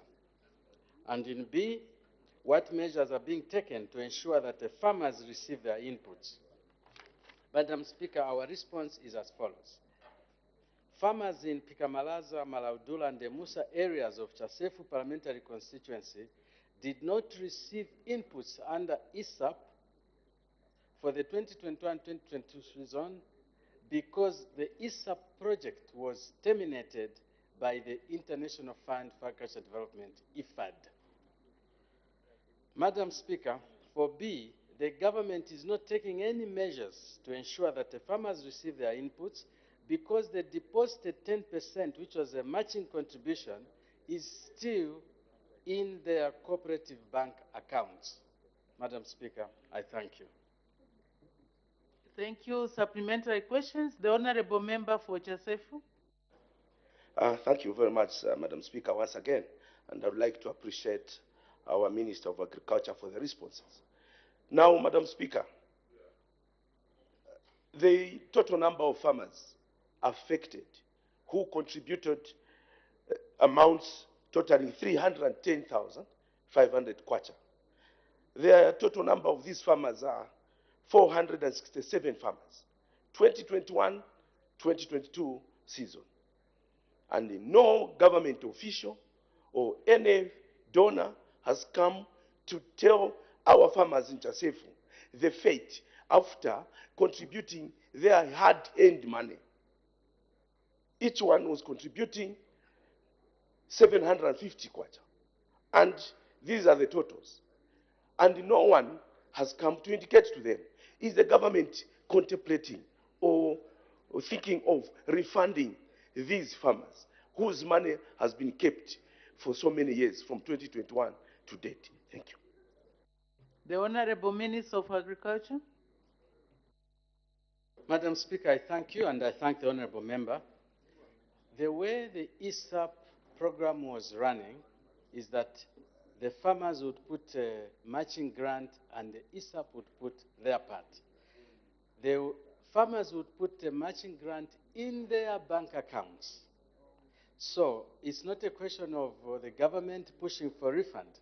The money is still with the farmers. What I hear, Madam Speaker, the member, I think giving reason is that the farmers have not been informed. I will take that up, but I would also ask the honorable member to inform the members, the farmers, that their money is intact where they deposited it, in their accounts. Madam Speaker, I thank you.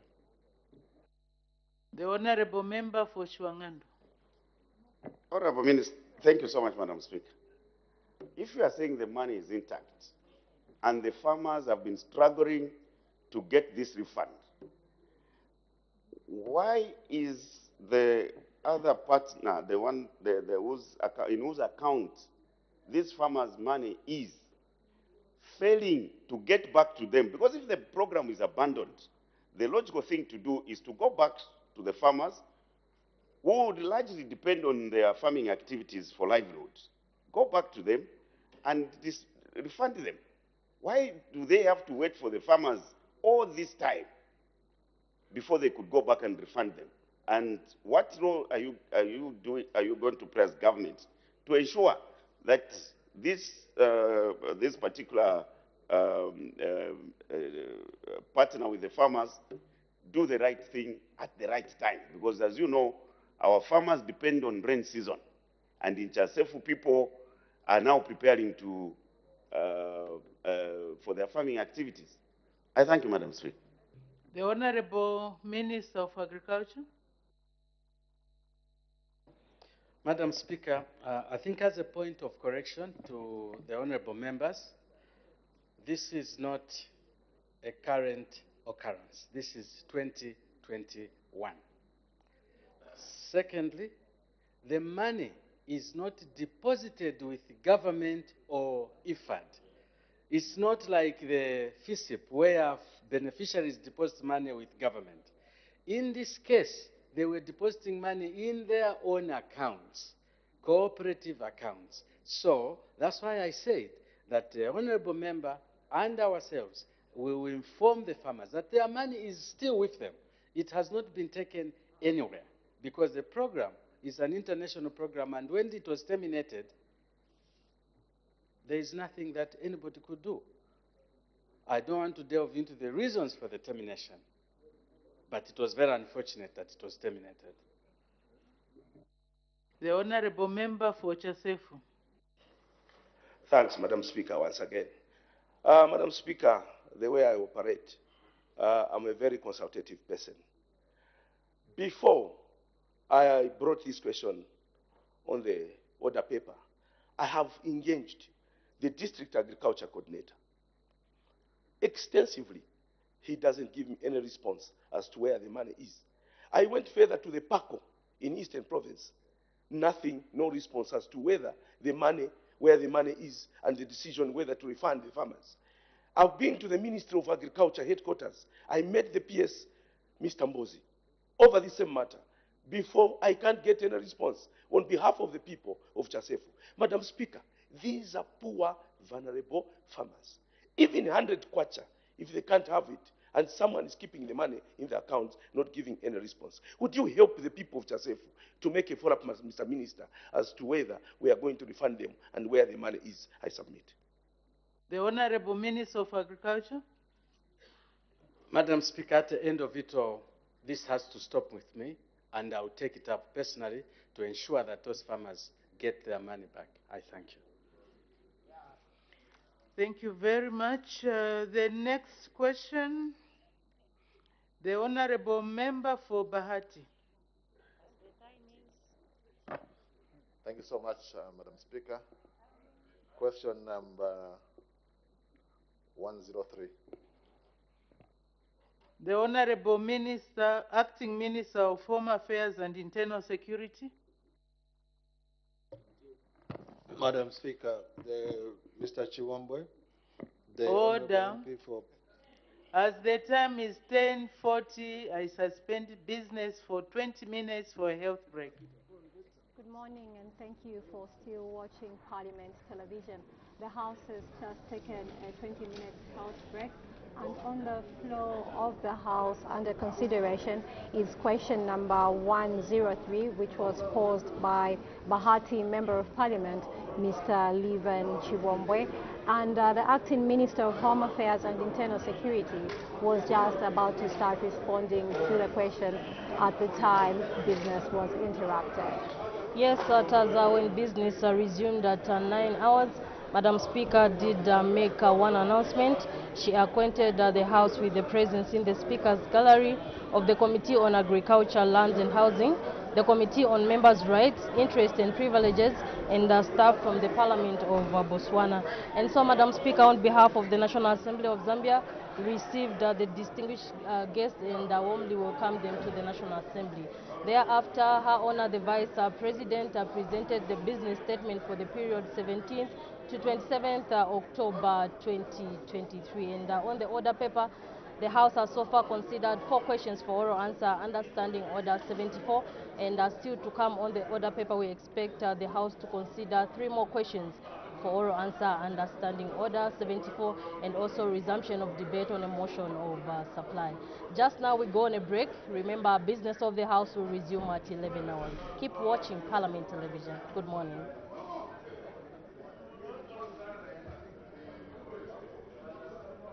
You can now advertise on Parliament Television and Parliament Radio.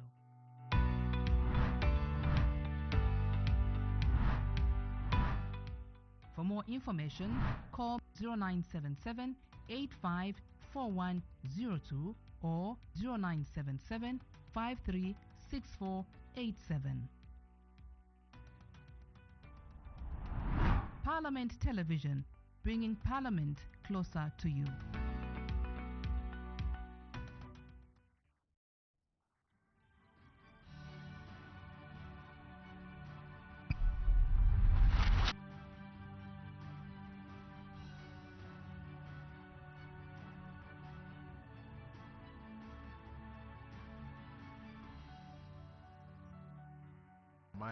My name is Paul Kavuswechanda Chongo, born in a family of 10, of 6 girls and 4 boys.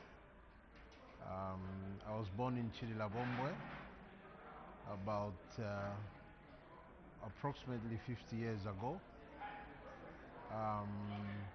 I went to Chililabombwe Secondary School for my secondary. Primary, I did it at Kamenza and Kakoso Primary Schools. Then I went to Copperbelt University, where my first course there was mining engineering.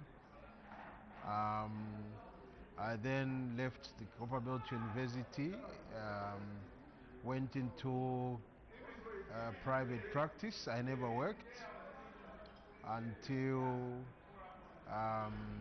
I've just been doing businesses from various areas. Predominantly I've been in the food business. That's what I've been doing. I am married. I'm a family man. I'm actually also a grandfather. I've got 4 kids. That is basically about me. Apart from the CBU course, I also did politics and international relations at University of Lusaka. Basically, that is my brief background.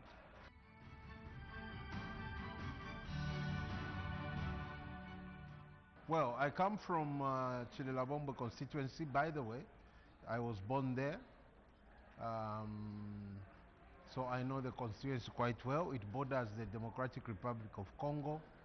It's a constituency with roughly just about over 100,000 people. It's predominantly a mining town, and basically I've grown up on that mine.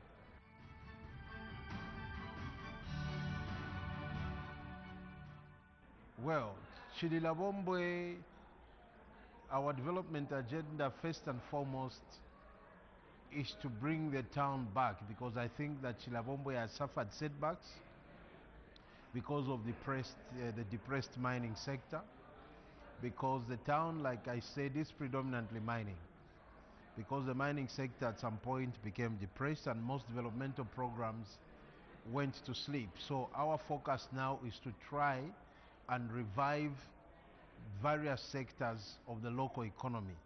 So how we've done it is to look at sector by sector. For example, in the education sector, through CDF, we've already launched some 1x3 classroom blocks. We've procured desks under CDF.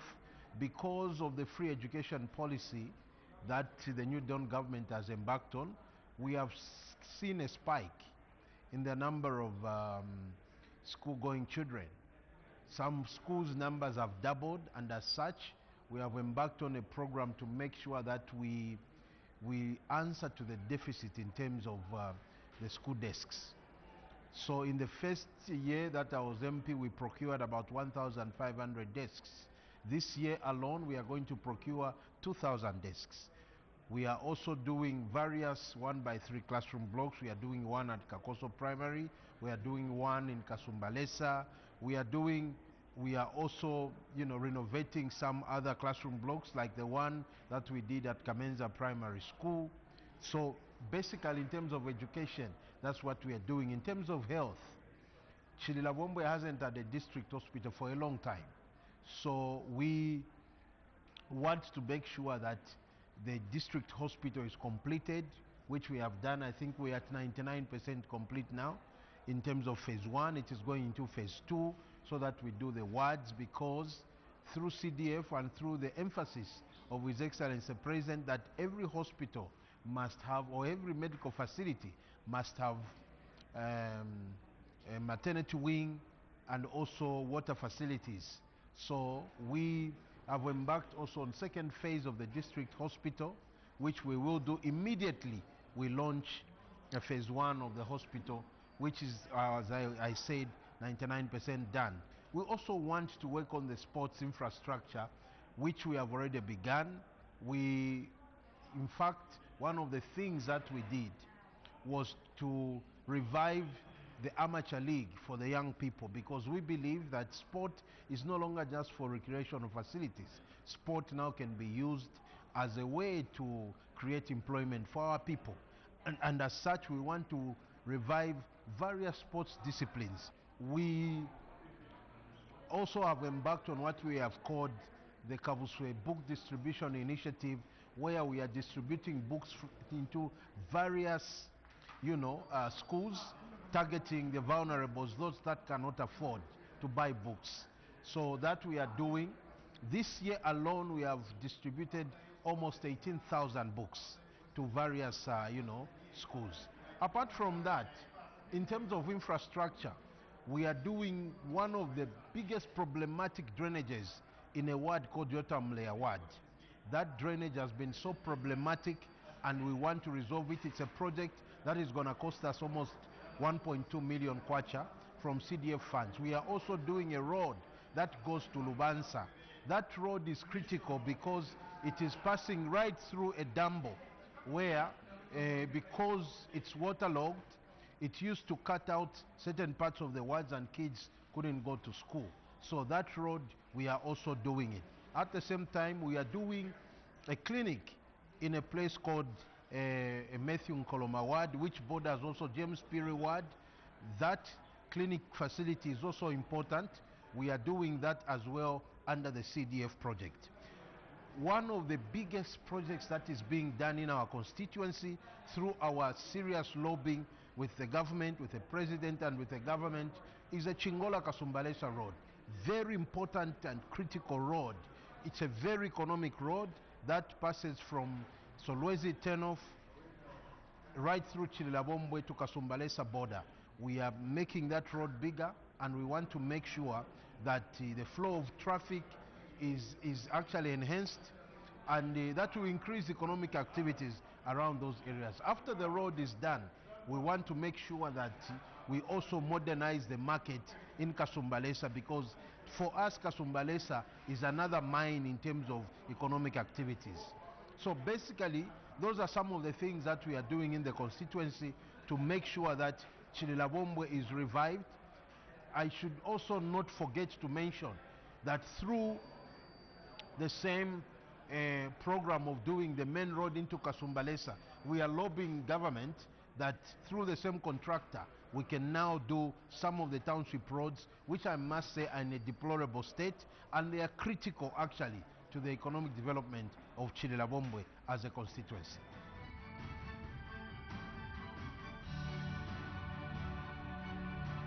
First and foremost, I want to thank them for their unwavering support. From the time I think they gave us the mandate to run, the affairs of the constituency, their support has been tremendous. And to you, our people, I want to say that your trust is not misplaced. We will not disappoint. We will make sure we are focused and we deliver to your expectations. I thank you.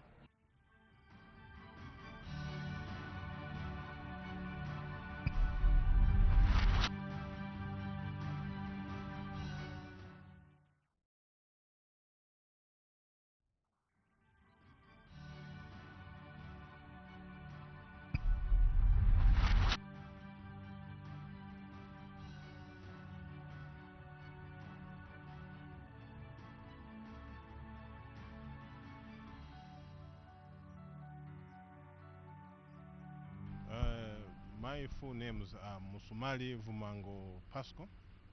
I'm the current Member of Parliament for Zambezi West constituency in the northwestern province of Zambia. I am married to Belinda De Beer. We are blessed with 4 children. I come from the aviation background. I've not worked anywhere other than the airport, which is Zambia Airports Corporation. I am a procurement officer by profession. I hold a diploma with the Chartered Institute of Purchasing and Supply, London. Basically, that's my personal details.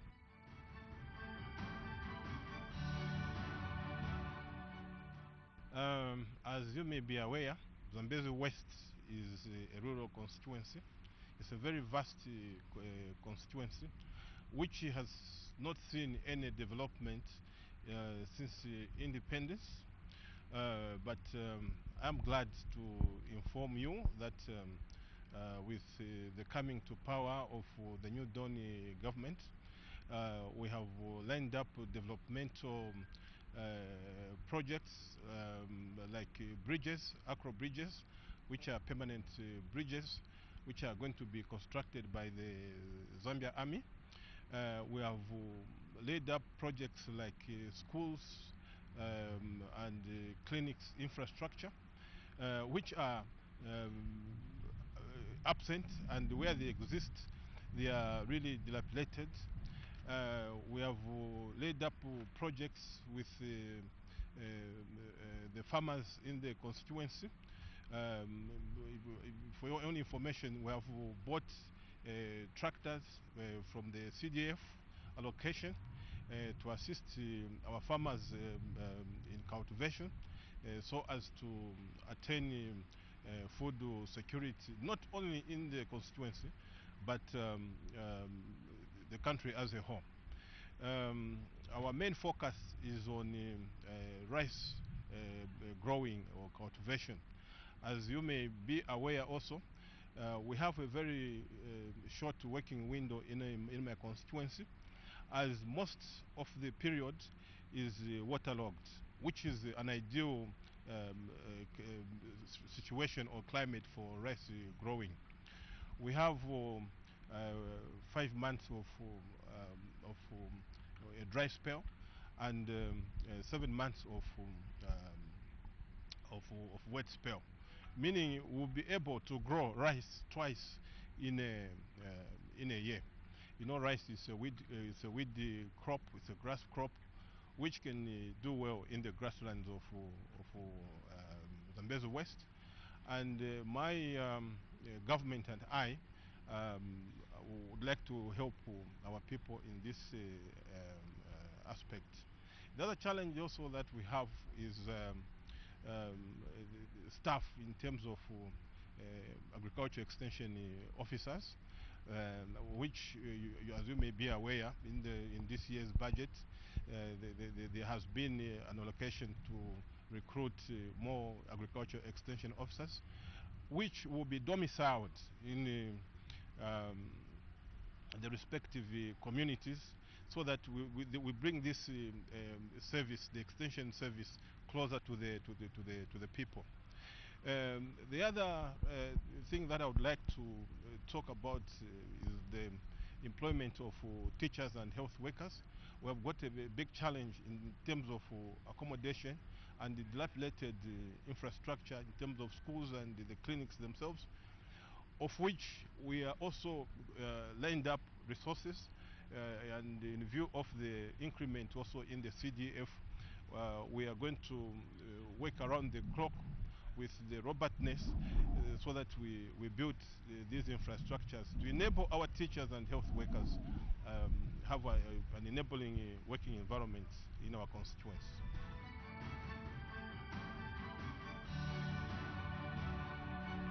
Well, my way to the people, they have already seen some of the results which I have alluded to. The tractors are on the ground. One of the bridges, the suspension bridge, has already been constructed by the Zambia Army in Chinyingi. I would just urge them to be patient. Rome was not built in a day, but we are really on the ground. Whatever that we are doing is for their own benefit, so that their livelihood can be bettered.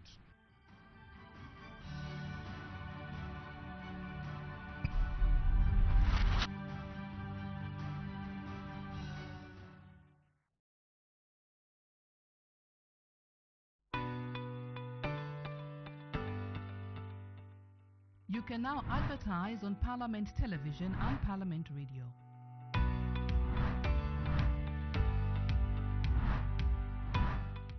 For more information, call 0977 854102 or 0977 536487. Parliament Television, bringing Parliament closer to you.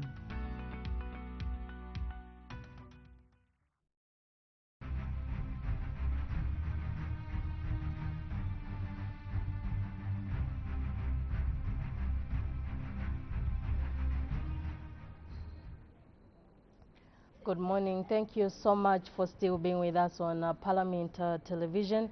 At the time, business was suspended for a 20-minute health break. On the floor of the House was the Acting Minister of Home Affairs and Internal Security, who was about to respond to a question that has been posed by Bahati Member of Parliament, Mr. Levan Chiwombwe. He wanted to find out a question in two parts. In A, when the newly constructed Sakanya border post in Dola district will be opened to the public, and in B, whether the Zambian government has any plans to negotiate with the government of the Democratic Republic of Congo to reduce the fees charged at the border. And so we expect the Acting Minister of Home Affairs and Internal Security to respond to this question once business of the House resumes. And yet to be considered on the floor of the House are two other questions for oral answer under Standing Order 74, that is question 104, that is expected to come from Mr. Emmanuel Tembo, who is Favour Member of Parliament, and is expected to ask the Minister of Green Economy and Environment in A, why the government conceded to a proposal by Carbon Partners, BCP, a private company to acquire land in a forest in Ruangwa district for a period of 30 years, and B, what benefits will accrue to the country through the envisaged partnership at the following levels, local and national, and see how much money BCP as an agent was getting paid for facilitating the acquisition of the forest. Indeed, whether the portion of the forest allocated was bigger than what was initially negotiated for with the chiefs, and if so, why? Question number 105 is expected to be asked by a Milengi Member of Parliament, Mr. Chonde, and he's posing his question to the Minister of Justice. He wants to find out a question in two parts. When the government will reopen the following local courts in Milenge parliamentary constituency, that's Itambe and Sotoko. Just now we take you to the floor of the House.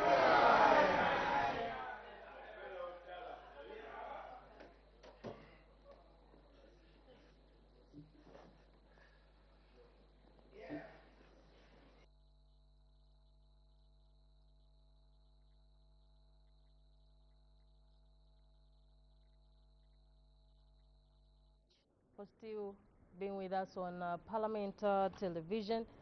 Bells are ringing. It seems there's no quorum in the House, and it is a requirement that 1/3 of members of Parliament must be present in the House for any business to transact. And so once the quorum is formed, we expect business of the House to resume. So we do expect the Acting Minister of Home Affairs and Internal Security to continue responding to a question that was posed by Mr. Levan Chiwombwe, who is Bahati Member of Parliament. And under consideration are questions for oral answer under Standing Order 74. And still to come on the order paper, we expect resumption of debate on a motion of supply, a motion of 29th September 2023, a motion that was moved by the Minister of Finance and National Planning, that the House do now resolve into Committee of Supply on the estimates of revenue and expenditure for the year 1st January 2024 to 31st December 2024, together with the annual borrowing plan presented to the National Assembly in September 2023. 2023. And so at the time business was interrupted yesterday, it was Kankoyo Member of Parliament, Mr. Hudson Mabeta, who was debating to this motion.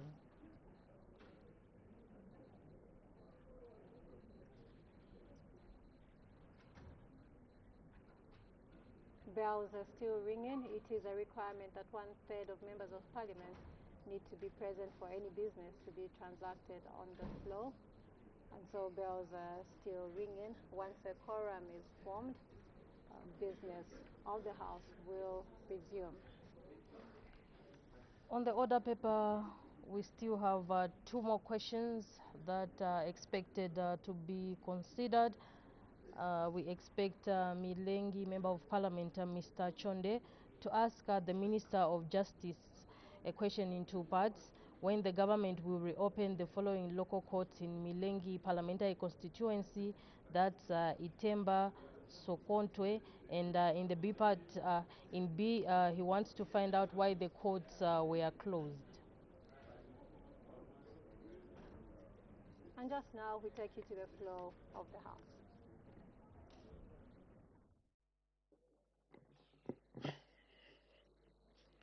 When business was suspended, the House was considering question 103 on the order paper asked by the Honorable Member for Bahati, and the Acting Minister of Home Affairs and Internal Security had just started answering the question.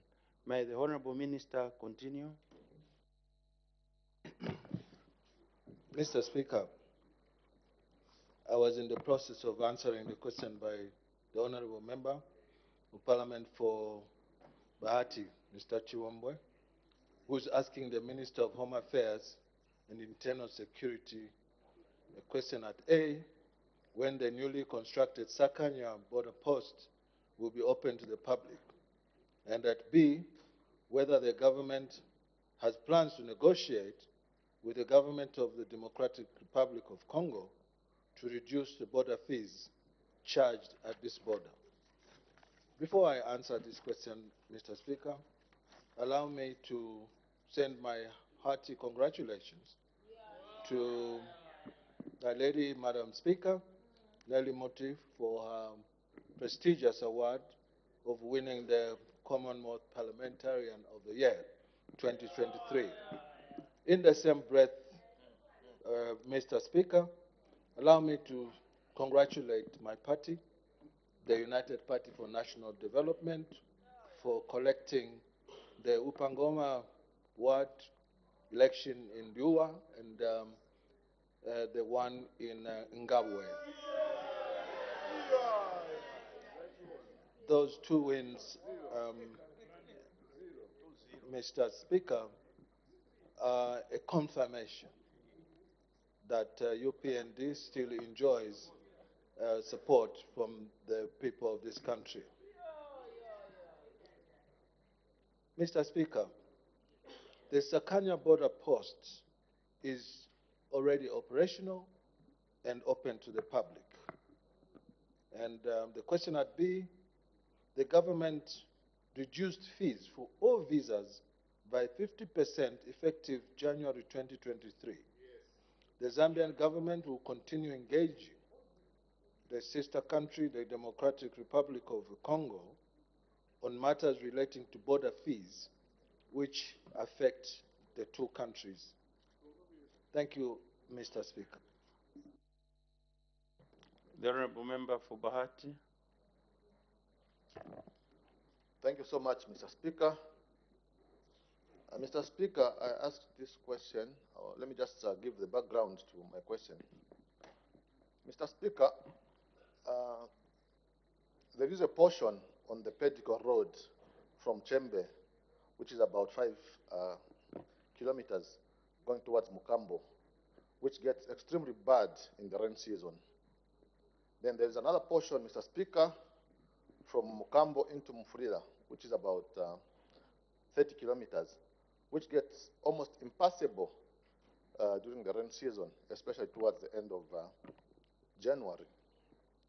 Now, Mr. Speaker, there is a new road in the Congo from Mokambo to Sakanya. And Mr. Speaker, it takes about 30 minutes to drive from Mokambo to Sakanya into Ndola. Now the border fees that are charged on the Congolese side are quite high, Mr. Speaker. The last time I used it, I think I paid about $45 as border fee on the Congolese side at Sakanya. So, Mr. Speaker, people from Wapula would want to start using this new road from Mukambo to Ndola. So the people of Bahati are asking if this government is able to engage their Congolese counterpart to reduce the border fees from $45 maybe to something like 100 kwacha. And Mr. Speaker, this same road has got 2 or 3 toll gates. The 2, you pay about $5. Then there's another one where you pay about $15. So, Mr. Speaker, it's those fees that we're asking if government can reduce, if government can engage their Congolese counterpart to reduce the border fees so that our people can avoid the bad patch from Mukambo into Mufrida and start using the Mukambo-Sakanya road. I thank you, Mr. Speaker. Thank you. The Acting Minister of Home Affairs and Internal Security. Thank you, colleague, Honorable Member of Parliament for Bahati. My interpretation of your question is that you may be comparing like with unlike, because in one breath you are speaking about border fees, and in another breath you are talking about toll gate fees, which 2 fees seem to be amounting to one and the same figure. So I am not competent enough to answer on the part of the toll fees, because these are internal charges by the Congolese government, and which charges I also believe are charged to the Congolese when they use these toll gates. But in the event you are referring exclusively to visa fees, in my answer to Part B, I indicated that the engagement with the Congolese government is a continuous process to see how we can harmonize the issue of visa charges for our migrants in and out of Zambia and also the Democratic Republic of Congo, whichever may apply. Thank you very much. The Honorable Member for Chitambo. Mr. Speaker, I'm grateful. The road that the Honorable Member is talking about and the border is very important to this country because it might reduce on the congestion that is on the Kasumbalesa border post. So, Minister, indeed, is it in our plan that we engage with our colleagues to ensure that they reduce on the toll fees which are charged and also the border fees which are charged on individuals crossing? Because truckers are avoiding this border because of these fees. They would rather use the other border. I thank you, Mr. Speaker. I thought this question was already answered. Maybe the minister wants to shed some light. Maybe I should crystallize the answer for the Honorable Member of Parliament. What I said, in other words, was that Democratic Republic of Congo is a sovereign country. And sovereignty means they manage their own affairs, and exclusively so, and there's no one above the way they want to manage their affairs. Those are internal taxes. What you're asking me to do is, for instance, to allow the Malawians to come to us in Zambia and say, the Grey Zulu toll gate in Petauke, is it Petauke or Katete, is charging so much money. Can you reduce? We can't do that. But I also said, on the issue of border fees, we are in full engagement with the Democratic Republic of Congo to see how we can make travel in and out of that country, especially that we have to cross the Pedico. We have to use the border twice. It's something that we are fully engaged with. And I'm sure that as we continue to engage based on your concern, we are going to get to some place of agreement with our counterpart counterparts in the Congo. The Honorable Member from Pongwe.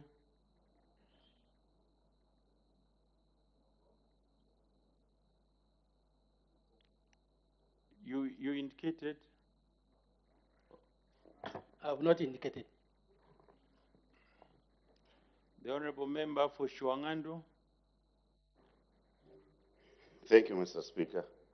I agree with the Honorable Minister when he says that the issue of maybe toll fees could be beyond his jurisdiction, but obviously we have a platform under the SADC protocol on trade that the Minister of Commerce and Trade can engage, because it's all about facilitation of trade across the SADC member states. The issue of visas, Honorable Minister, is negotiated on a reciprocal basis. And so far, the Congolese on the other side are benefiting from the reduced visa fees on our side of the country. And through JPC, which I think is a continuous engagement between DRC and Zambia, we schedule matters to table of common interest. Is it something you would want to scale up quickly on the agenda of the next JPC with DRC so that you can harmonize the visa structure, which is done on a reciprocal basis? I thank you, Madam Speaker. Mr. Speaker, sorry. The Acting Minister of Home Affairs and Internal Security. Obviously, I do appreciate the question from you, Honorable, and thank you for raising the issue of Tollgate on my behalf. The issue of the JPC, I am quite endesadic that you referred to. It's a bigger conversation that has to be dealt with in a multilateral stage. But I can also confirm to you, as you put it, that our charges to those who come from the Congo in terms of visa fees are much, much more affordable than what our colleagues are charging. And so the conversation is on. And based on your concerns, especially our citizens who use that road often to communicate, to transport things, to transport themselves from the Luapula into the Copperbelt and back. As a government, we are extremely responsible, and we'll put that on the agenda for discussion with the Congolese colleagues so that they can consider to make the visa fees more affordable to our citizens. The Honorable Member for Bahati. Thank you once again, Mr. Speaker. Mr. Speaker, there's a border post called Mwenda, where we pay about 140 kwacha per vehicle. I think even at Mukambo, we pay about 140 kwacha. Then at the other border post, this new border post, where the road is actually good, we pay about $45, like I said. So, Minister, whilst we're waiting for your government to work on the stretch from Mukambo to Mufulira, can you just engage this to give the people of Luapula just, as a temporal measure to be using the Sakanya just for a month or so, especially, especially during the rain season. So are you able to just ask them to give the people of Luapula just, or to allow us just to use the road for just a few months as you work on the Mukambo Mufulira? I thank you. The Acting Minister of Home Affairs and Internal Security. What you're asking for is relief for 2 months. I do not know whether or not I have that kind of authority to go and say the people of Luapula must be permitted to get the relief to use that road, maybe based on the frequency of travel, because there will be people from Luapula who may have NRC that's reading Monze. So does that mean that how will we be able to identify who's from Luapula and who lives in Luapula or who's just visiting Luapula? Or was your question referring to general relief for anybody, not just from Luapula? Because your question was specific to Luapula, and that's how come I'm winding and trying to find a way to give you a satisfactory answer. And I'm saying it is difficult to decipher who comes from Luapula just by looking at their face or looking at their national identity. Because people live everywhere. And even you yourself, Honorable Member of Parliament for Bahati, would you be considered as someone who lives in Luapula or who lives in Lusaka? The people would not know. The people would not know. So I think you're taking me into uncharted water, really, to go and seek that kind of relief for the 2 months that you asked for. Because I also cannot give you a guarantee that the Ministry of Infrastructure are going to repair this road within that 2 months whose relief you are asking for. So I think yours should be really to ask the Ministry of Infrastructure to quickly, speedily work on that stretch which is damaged, as against me going to the Congolese to ask them for that kind of relief. I thank you, Mr. Speaker. The Honorable Member for Nyimba. Thank you, Mr. Speaker. Minister, understanding the challenges on our borders on a DRC stretch, I know we have a challenge. And usually we pay 4, 5, 10 times the way they pay in our country. And the Minister of Commerce may correct me. The Commerce and SADC trade protocol allows us to replicate what they are doing. If the country can't follow, like on a small vehicle, we are told we can pay $1 or $2. On a truck, it's $10 per entry. Congolese, we pay $300. Is it possible that for us to make the other colleagues of us to respect the trade protocol, we just replicate what they do on their vehicles, but we still respect the other SADC and COMESA states which have respected us, because it's only Zambians, by the way, Minister, who suffer in Congo. Thank you. The Acting Minister of Home Affairs and Internal Security. Yes, thank you very much. This question is more directly directed to the Minister of Commerce, who would know more about these trade agreements and what prevails in the region. However, going by the manner in which a colleague, the Honorable MP for Nyimba has phrased this question, he seems to have been suggesting that in other jurisdictions there are bans, that small vehicles pay $2, bigger vehicles pay so much dollar, and in Congo they pay $300. I'm still brought back to imagine that he's taking me down the uncharted water of dealing with the toll gates, because I don't think it's dealing, in that question, is dealing with visa fees. Because visa fees are visa fees. Whether you have a big car or a motorbike or a bicycle, the visa fee would not normally remain standard. So assuming I understood this question well, he's talking about the size or the GVM of the motor vehicle, which brings me to the issue of tolling again. And I said earlier on that I have no competence whatsoever myself to deal with the issue of how the Congolese charge their tolling fees, because those fees are exclusive to their jurisdiction, using their own sovereignty, using their own levies, charges, and fees that they charge their citizens and those who come from outside their borders. The Honorable Member for Milenge. Thank you very much. Minister, thank you for your answers. Just to try and give it context, maybe you may not understand the area very well. The road we are referring to acts as an alternative owing to the bad stretch that we have between Ndola and Mufrira. So we opt to use the Congolese one. As a regular user, and I've understood how government is committed to negotiate on behalf of the traffic that goes to Luapula.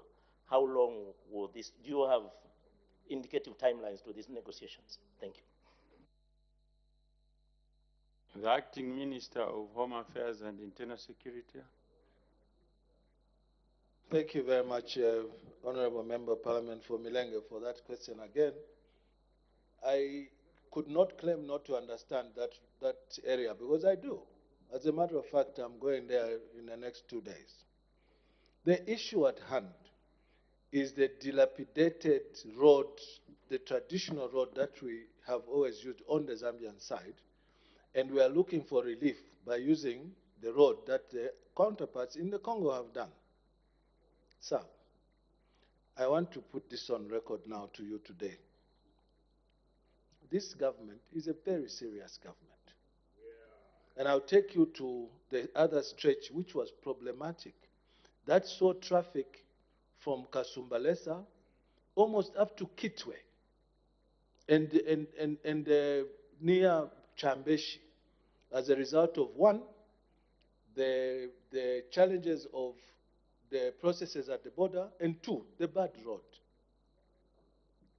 The Minister of Infrastructure has repaired that road to an international standard. And these are the infrastructure, the dilapidated infrastructure that the government that was there before us left. And that stretch is only 30 kilometers. I would rather you direct that question to the colleague, the Minister of Infrastructure, to give you his work plan on how and when this road may get attention so that our people can enjoy motorability, comfortable motorability on the Zambian side as well. To ask me, or even the minister responsible for roads, or the Minister of Foreign Affairs, to go now to Congo and say, we want relief, is unheard of. We cannot do that. Ours is to now make a plan on how we can make our roads also motorable. And we've already demonstrated to the whole world that we are a serious group of people who are systematic and also methodical. And that with time, all these complaints that you are bringing, as if the world was created just yesterday, will be a thing of the past, colleague. And when you look on hindsight, you will believe beyond any doubt, reasonable doubt, that right now the Zambians are enjoying a good leadership. A good leadership that is taking care of the interests and aspirations, including your desire to go to Luapula back and forth. The Honorable Member for Kawambwa. Thank you, Mr. Speaker. Mr. Speaker, I've heard the Honorable Minister, Acting Minister, responding. First and foremost, to put it on record, the PF government built the road into a dual carriageway from Chingola into Kitwe. So we were working. Secondly, Mr. Speaker, we are not asking the Honorable Minister or the UPND government to do the unthinkable. Mr. Speaker, there is a bilateral agreement that exists between DRC and Zambia which governs the usage of the Pedico road by the Zambians. And it doesn't matter where you come from. As long as you are a Zambian, you have the right to use the Pedico road.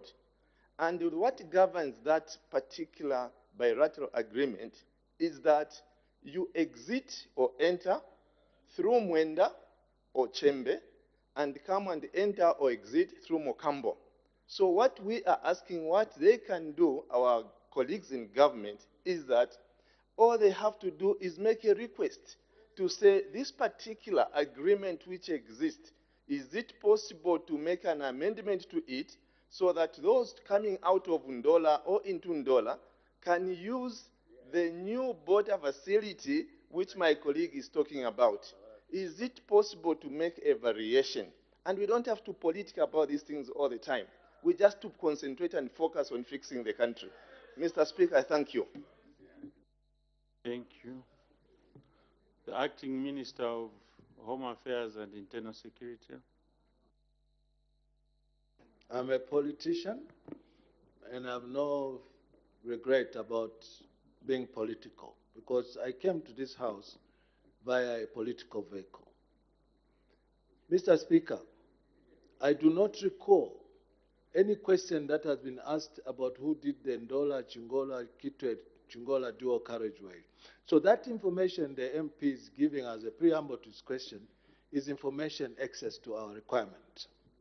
Let me tell you now, sir, because I've been filled in by the ministers responsible for the issue of the Sakanya Dola Muflira Road. Just for your comfort, on Monday, 3 days from today, they are signing an agreement to repair that, so that we stop this issue of us going to go and ask the Congolese that can the Luapulans be the ones to be getting this favor of getting a cheaper charge for road usage. We are going to sign on Monday for both the Sakania and Muflira Dollar roads in order to rest this argument so that you can travel comfortably to our part of the country in Luapula. Thank you very much, Mr. Speaker. Next question, the Honorable Member for Fera. Thank you, Mr. Speaker. The people of Fera would like to ask question 104. Thank you. By prior arrangement, the Minister of Tourism will answer for the Minister of Green Economy. The Honorable Minister, the Acting Minister of Green Economy and Environment. Thank you, Mr. Speaker. Mr. Speaker, the Minister of Green Economy and Environment has been asked a question by Honorable Itembo Fera, why government consented to a proposal by Biocarbon Project, a private company, to acquire land in the forest in Luangwa district for a period of 30 years. What benefits will accrue to the country through the envisaged partnership at the following levels, local and national? How much money BCP as an agent is getting paid for facilitation on the acquisition of the forest? And D, whether the portion of the forest allocated was bigger than that was initially negotiated for by the chiefs, and if so, why? Mr. Speaker, we will attempt to answer the question as follows. Government did not consent to any proposal by Biocarbon Partners to acquire land in the forest in Luangwa district. However, in accordance with the Forest Act 2015 and Community Forest Management Regulation 2018, Biocarbon Partners has signed a memorandum of understanding with 17 community forest groups for a period of 30 years to implement the forest carbon project aimed at improving biodiversity conservation and protection of land. It must be noted that no land has been alienated to Biocarbon Partners. Instead, all the land is under the customary tenure. The nature of the relationship is such that BCP provides financing for conserving forests by providing several alternative livelihoods to communities such as beekeeping, basket making, indigenous food processing, and mushroom productions, whilst the locals, communities commit to conserving the forest in exchange of alternative livelihoods. In B, Mr. Speaker, the benefits that will accrue to the local level through this envisaged partnership are as follows. Improved incomes for local communities, improved community infrastructure such as roads and clinics, enhanced environmental protection, which results in reduced natural disasters at local level, such as droughts, enhancement in local skills development in local communities, and reduction in unsustainable use of charcoal for energy. B, Mr. Speaker, at national level, the benefits that will accrue to the ecosystem include restoration of ecosystems through forest protection and management, enhanced regulation services such as flood control and disease, cultural services such as spiritual recreation and cultural benefits, provision of services such as food and water, support services such as nutrient cycling, soil formation, and water cycle. In C, Mr. Speaker, government did not pay BCP any facilitation fees, as this is not a requirement under the Forest Act of 2015. Indeed, Mr. Speaker, government did not allocate any piece of land to BCP, but rather BCP has been partnering with local communities who own the land. As I mentioned earlier, it's customary. Indeed, I will refer to D above. However, to just put context to this query, we are aware of the current benefit sharing mechanisms that are implemented for the various stakeholders need to be enhanced and harmonized to ensure the significant benefits and directed towards local communities who are generating the carbon credits through their conservation efforts. It is for this reason, Mr. Speaker, that the Ministry is currently implementing the jurisdictional approach for carbon projects.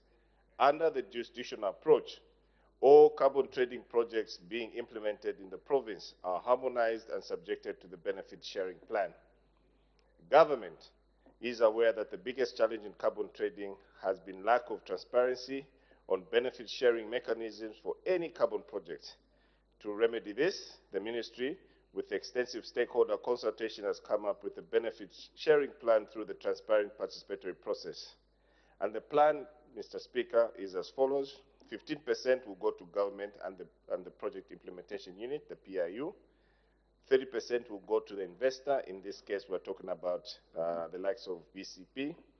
55% will go to the community, with a 5% to the chief as an individual and another 5% to the chieftaincy as an institution, and the rest to the local communities. Mr. Speaker, I submit. The Honorable Member for Feira. Yes, thank you, Mr. Speaker, and thank you, Minister, for that. Order. There's a point of order. Thank you, Mr. Speaker. The point of order is pursuant to 206 on a member of Parliament for Luena. Mr. Speaker, is the honorable member of Luena in order to come barefooted in this August House? I seek your serious ruling. Mr. Speaker.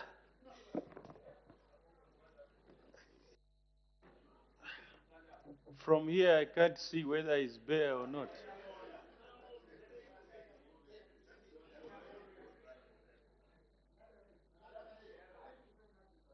There.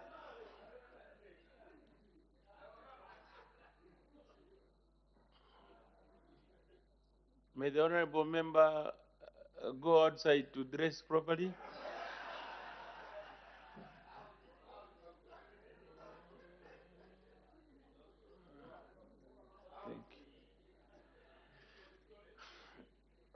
May the honorable member for Feira continue. Thank you, Mr. Speaker. Mr. Speaker, the issue of BCP appears on paper as a good idea. But what has happened, first and foremost, and this will be the question, the land that we were supposed to have initially gotten, they actually got extra. And this has brought conflict. And I wanted the minister to also address whether the government is involved in ensuring that, because if you look at the chiefs, they do not have capacity in terms of surveying the land and ensuring that the correct hectareage has been gotten. What is the role of government in this, particularly, in ensuring that the actual hectareage is the one that has been gotten? Because I'm aware also that BCP is getting paid a lot of money, from other multinationals for preserving, the forest. I thank you. The Acting Minister of Green Economy and Environment. Thank you very much, Mr. Speaker, and thank you for that follow-up question. Mr. Speaker, the assertion that BCP got more land than what was allocated is probably what we may not be privy to, and I think the Honourable Member of Parliament should be able to bring better and further particulars for us to ascertain whether his allegation is actually correct. In responding to his query regarding to government involvement, you will agree with me, Mr. Speaker, that any protected area, be it national park, be it a game management area, being at a forest reserve, has government's mandate in it. And as such, it should be known today, Mr. Speaker, that indeed when these communities actually get into these memorandums of understanding with whichever partner that they choose to get into, we should be able to be involved as ourselves. And that's the reason why, on the benefit sharing aspect, the people who are sharing that money are the CRBs within those particular chiefdoms, which are quote-unquote gazetted by government. Mr. Speaker, I submit. The Honorable Member from Mbabala. Thank you so much, Mr. Speaker, for giving the good people of Mbabala an opportunity to ask a follow-up question on the question from Feira. Honorable Minister, what could be the criteria for the selection of these areas that have got these agreements for carbon payments? I guess they are all about protecting the environment to ensure that we reduce deforestation. My constituency is faced with a lot of deforestation, and we would like to know the selection criteria so that we could also engage in that process. Thank you. The Acting Minister of Green Economy and Environment. Thank you, Mr. Speaker, and thank you for that follow-up question from Honorable Member of Parliament from Mbabala. Indeed, Mr. Speaker, the carbon trading is a new buzzword, and a lot of us may be, well, I'll probably say carbon trading is a bit alien in our country, and we need to put pieces of legislation that will speak to us, knowing what good carbon is and what bad carbon is. And just in layman's terms, carbon is purely offsetting your emissions into the ozone layer. Now, what we've seen, Mr. Speaker, and to speak to his question, criteria that we use, it's not government to choose, but it's a person who comes to buy the carbon who will choose which area they want to invest in. And the likes of BCP, the likes of Comaco, have seen that certain areas such as the Eastern Province are one area, such areas where it is becoming lucrative to actually do carbon. However, I would like to encourage the chiefdoms, customary land, those who've got large tracts of land, to ensuring that these particular pieces of land, the parcels of land, are kept in their pristine condition so that they are able to benefit. And one thing for sure, Mr. Speaker, which our government is looking into, is to making sure that the community beneficiation in whatever natural resource that they have within their jurisdiction percolates to that particular individual in that particular community, and that is what we want to achieve. So I'd like to encourage a number of you parliamentarians who've got chiefdoms annexed to your constituencies to be able to start engaging your traditional leaders and see how best you could engage some of these companies who are into carbon trading. Mr. Speaker, I submit. The Honorable Member for Nyimba. Thank you, Mr. Speaker. Mr. Speaker, I know this is a huge topic, and I think time is not with us. And I know maybe the Minister, he has a lot of information on this. Minister, if you look at this program, which I appreciate as an individual, and listening to the figures you've just elaborated in Parliament, are a bit confusing, where you said 30% goes to the trader, the one is organizing, then 10% we know it's for loyalty, and the rest percentage goes to, you said 15% now goes to government, then the remaining goes to the community. Now my question to you, Minister, is this. If you look at today, the government, meaning you are going to bring in ZIFIL to manage your department, and you and I know very well that this ZIFIL has been a disappointment to this country. Is it that you've got another department within government other than ZIFIL to correct or to manage this part of our business? It's a business as a country. Thank you. The Acting Minister of Green Economy and Environment. Thank you very much, Mr. Speaker, and thank you for that follow-up question. Mr. Speaker, what needs to be understood from the outset is that carbon trading, like I mentioned earlier, is something that is new, is something that we need to understand, And obviously, from our research, there's no known country around the world that has actually implemented a very good piece of legislation regarding carbon. However, we've got first mover advantage in the names of BCP, in the names of Comaco. And it is only now, Mr. Speaker, that we are bringing in a bill, a climate change bill, which will now address issues of carbon trading.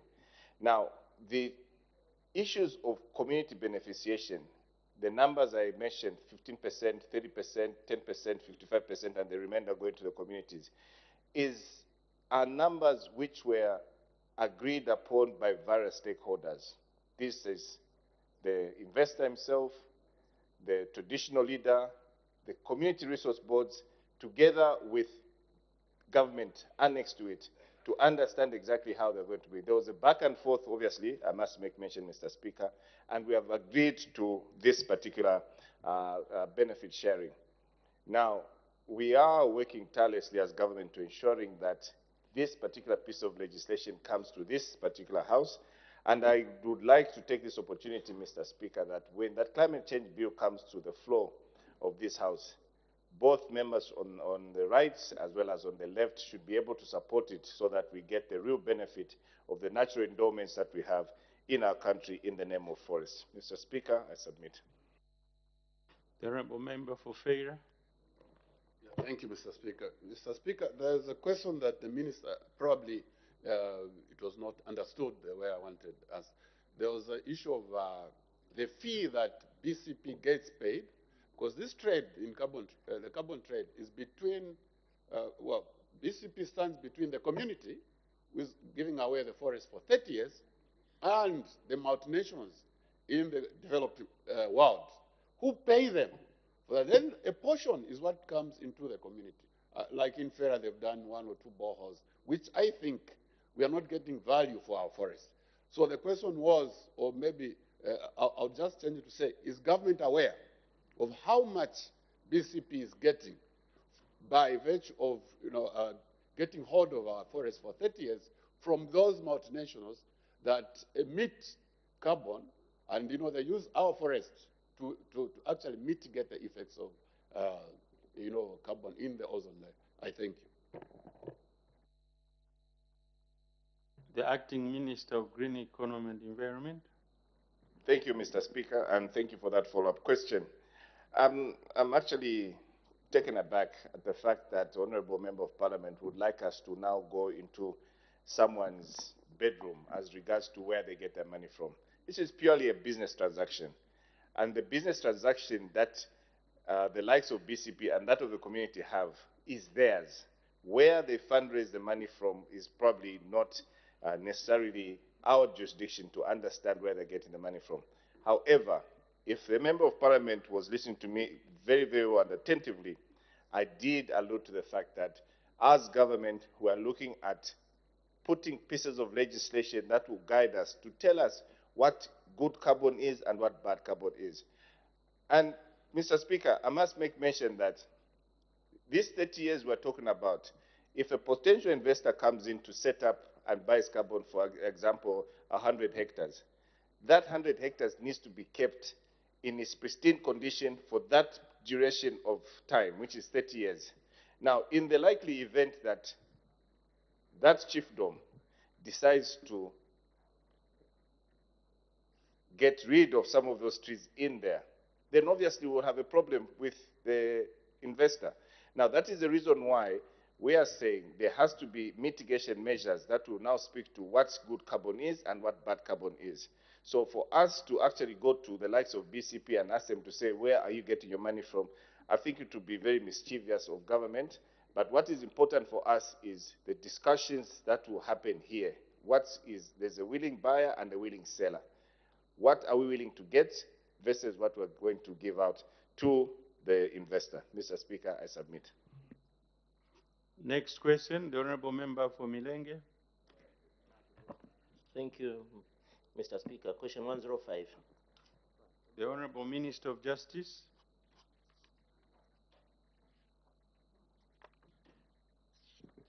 Thank you, Mr. Speaker. Mr. Speaker, The Honorable Member for Milenge, Mr. Chonde, asked the Minister of Justice A when the government will reopen the following local courts in Milenge Parliamentary Constituency: 1. Itemba, and 2. Sokontwe. B. Why the courts were closed.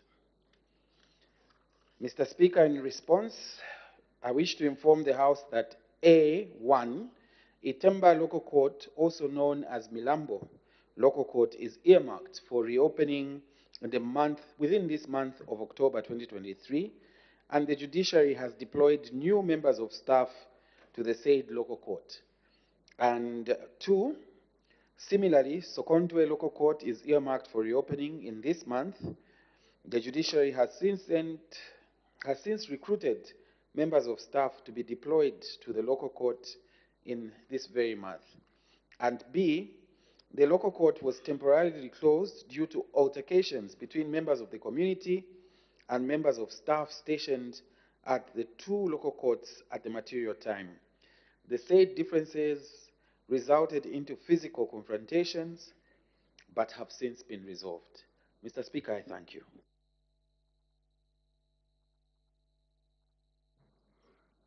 The Honorable Member for Chitambo. Thank you very much, Minister. Minister, the issues that come up between the residents and workers of the court, in most cases are quite dangerous in that there's a lot of issues. Order, Honorable Member for Chitambo. There's no quorum. Ring the bells.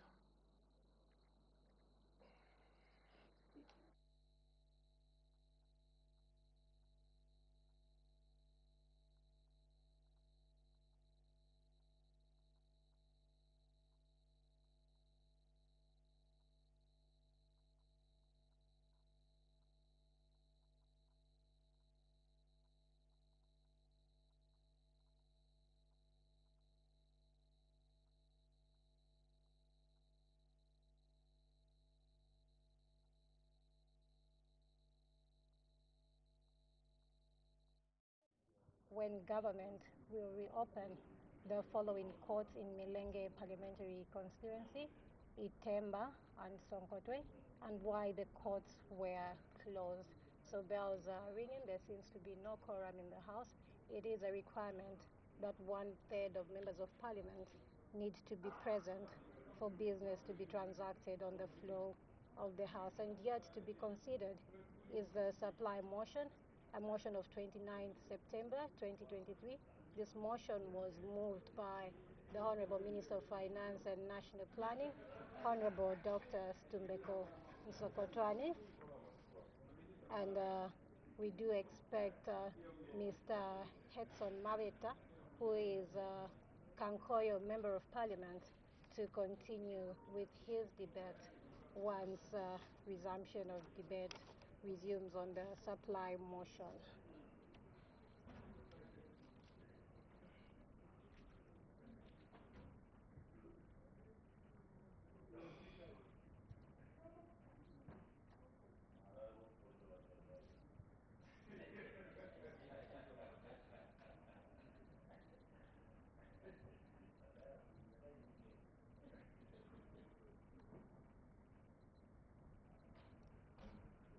The bells are still ringing. There seems to be no quorum in the House yet. It is a requirement that 1/3 of members of Parliament need to be present in the House for business to be transacted on the floor of the House. And earlier on, when business resumed, Madam Speaker did make an announcement in which she acquainted the House with the presence in the Speaker's gallery of honorable members of the Committee on Agriculture, Lands and Housing, the Committee on Members' Rights, Interests and Privileges.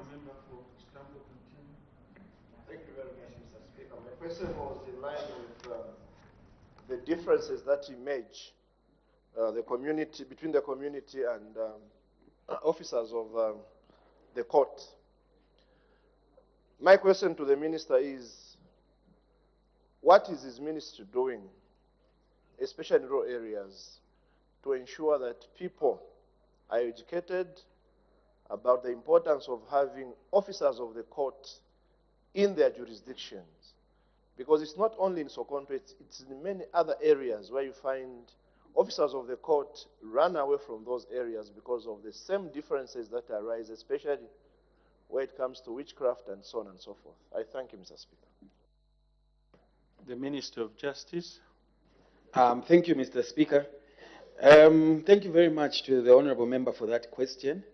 To my knowledge, there is no program being run under the Ministry of Justice as an executive, as part of the executive arm of government. However, I'm aware that the judiciary does from time to time run sensitization programs aimed at helping the local communities to understand the legal rights in general. And of course, that would include the importance of having adjudicators present within the community to resolve disputes as they arise, and of course to attend to criminal justice. That being said, Mr. Speaker, I think the nature of these matters is such that you cannot leave it only to the formal institutions, the judiciary or the executive through the Ministry of Justice to attend to these matters. There's a larger responsibility on the community and community leaders, including the traditional leaders in the various areas, to inculcate this information and knowledge amongst the people for them to avoid harmful practices such as that which you've talked about, and to understand that the adjudicators are there to serve a community purpose, to serve a purpose for the people at the end of the day. So let's all embrace this responsibility, including, of course, the members of parliament, to ensure that this information trickles down. I thank you, Mr. Speaker. The Honourable Member for Milenge. Minister, thank you very much for your answers. Of particular interest of the two courts is Milambo. In this area, we have succession disputes, so the communities have got no fallback when it comes to the need areas, particularly in reference to your ministry. That suggest, sorry, have you put in measures that suggest that disruptions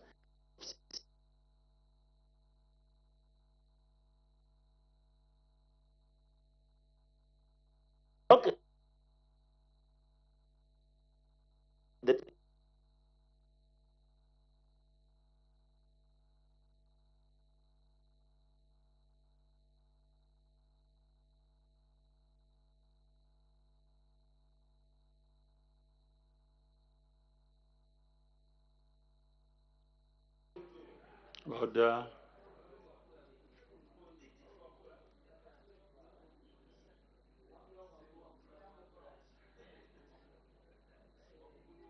Maybe move to the next mic and ask as they are trying to rectify the problem.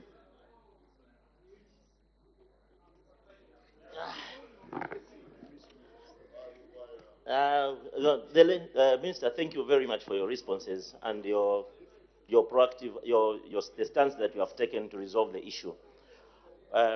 We have a challenge of the two courts, the one in Milambo where we have succession wrangles. So our people have got no fallbacks in terms of conflict resolution and many other need areas that requires your ministry to intervene.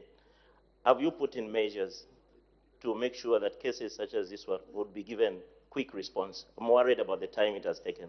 I thank you, Mr. Speaker. The Honourable Minister of Justice. Thank you very much. The measures that have been put in place are those that I have mentioned already in my response. But I do appreciate the question from the Honourable Member.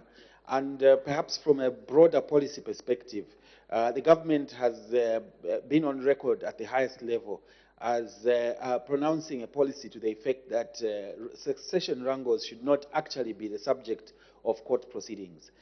In order to embed that policy, there would be need for a lot of work to be done, including perhaps some policy and legislative reform. So there's, it's work in progress. It's something that we'll have to engage continually with the leadership, as I mentioned already in responding to the earlier question.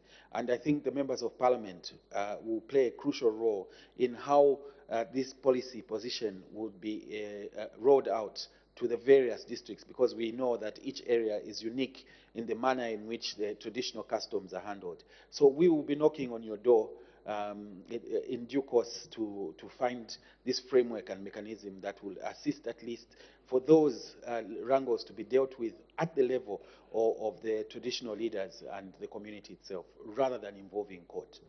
Thank you very much. The clerk will now read the orders of the day. Supply motion of 29th September 2023, resumption of debate.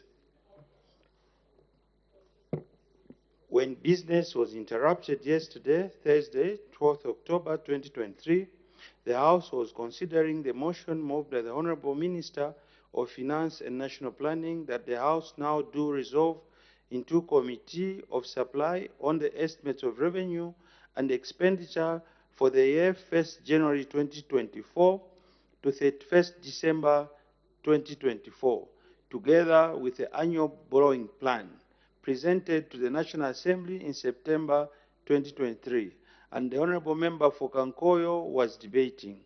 May the Honorable Member continue?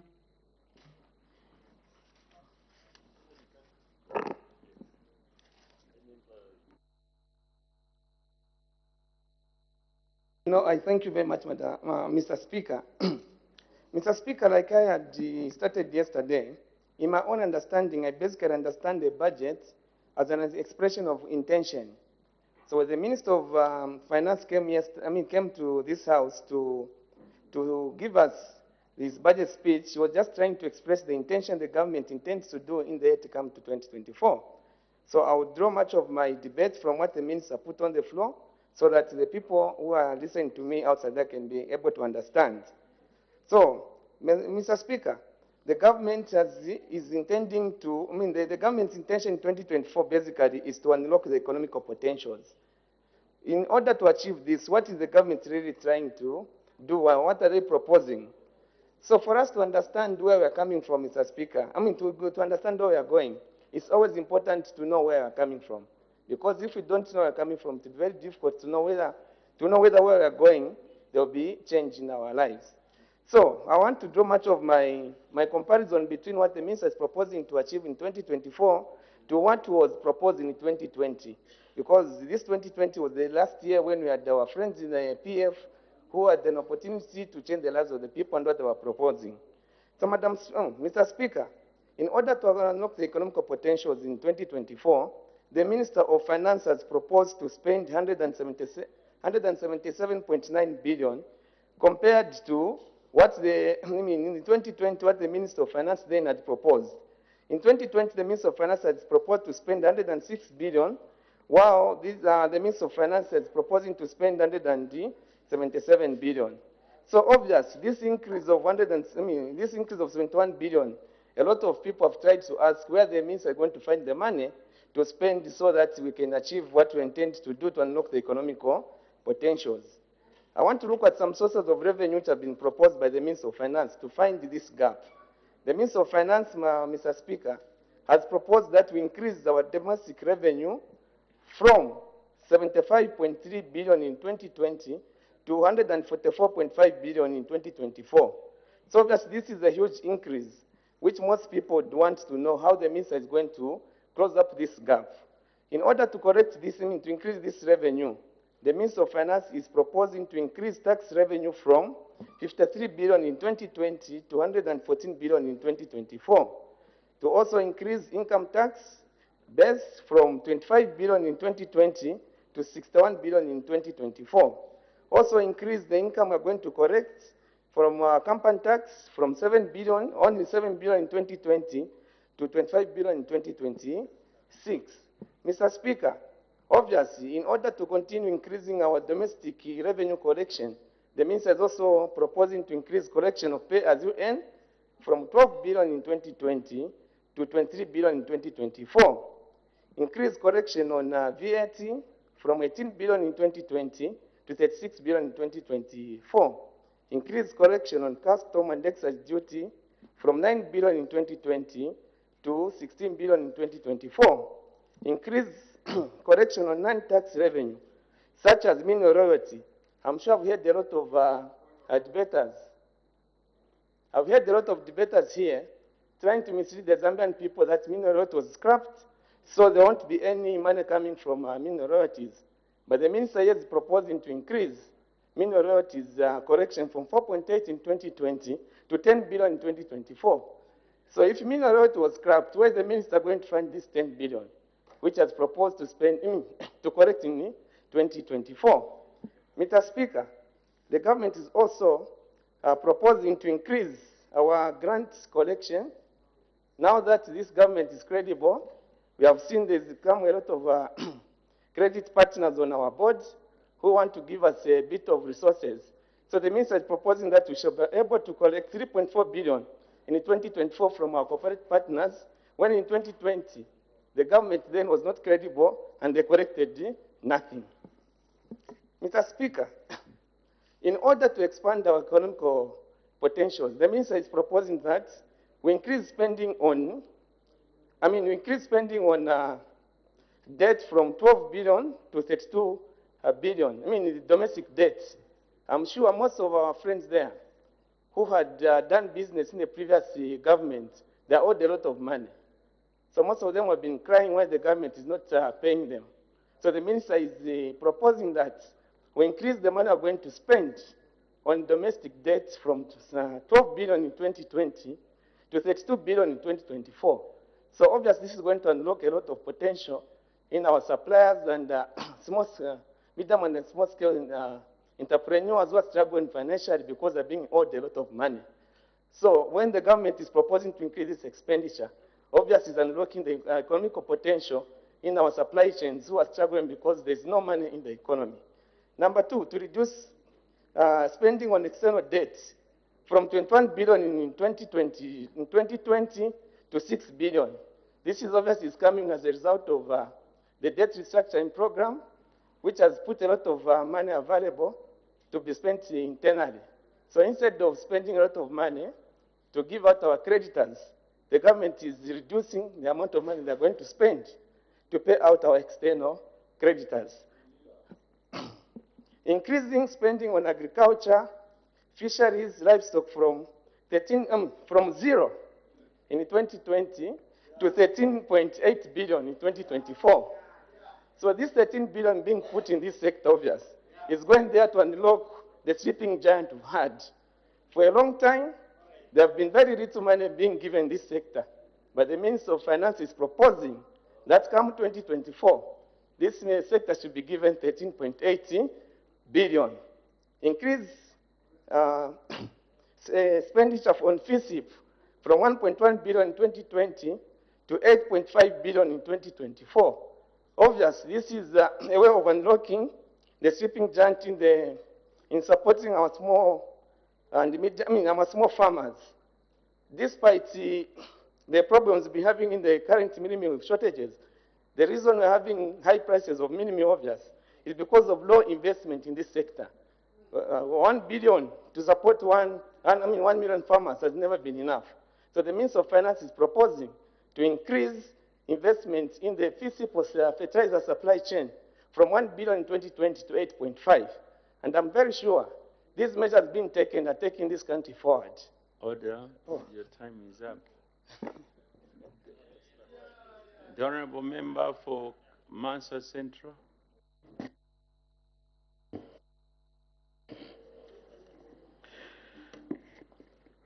Mr. Speaker, let me begin by joining my colleagues in the House in congratulating the Right Honorable Madam Speaker on her recognition as the Parliamentarian of the Year. Mr. Speaker, I say hearty congratulations to Madam Speaker. Mr. Speaker, on 29th September 2023, Honorable Minister of Finance, Dr. Msokotwane, presented his budget speech of 2024 under the theme Unlocking Economic Potential. Mr. Speaker, I must say from inception here that it was a very difficult speech for him to do. and I wish I could be pointing at him. Who is the acting Minister of Finance? I'd like to address the acting Minister of Finance through you, Mr. Speaker. Mr. Speaker, the budget theme on page 2 could be further unlocked into 3 very instructive statements. Number 1 being promoting economic growth through enhanced private sector investments. And number 2, increasing economic production and productivity. And number 3, improving public sector delivery, service delivery. This is found on page 2 of his speech. Mr. Speaker, therein lies the basis of my debate. How does the minister intend to promote economic growth through enhanced private sector investments? Mr. Speaker, the minister must be alive to the factors that improve private sector participation, to the factors that promote improved productivity, and to the factors that contribute to public sector service delivery.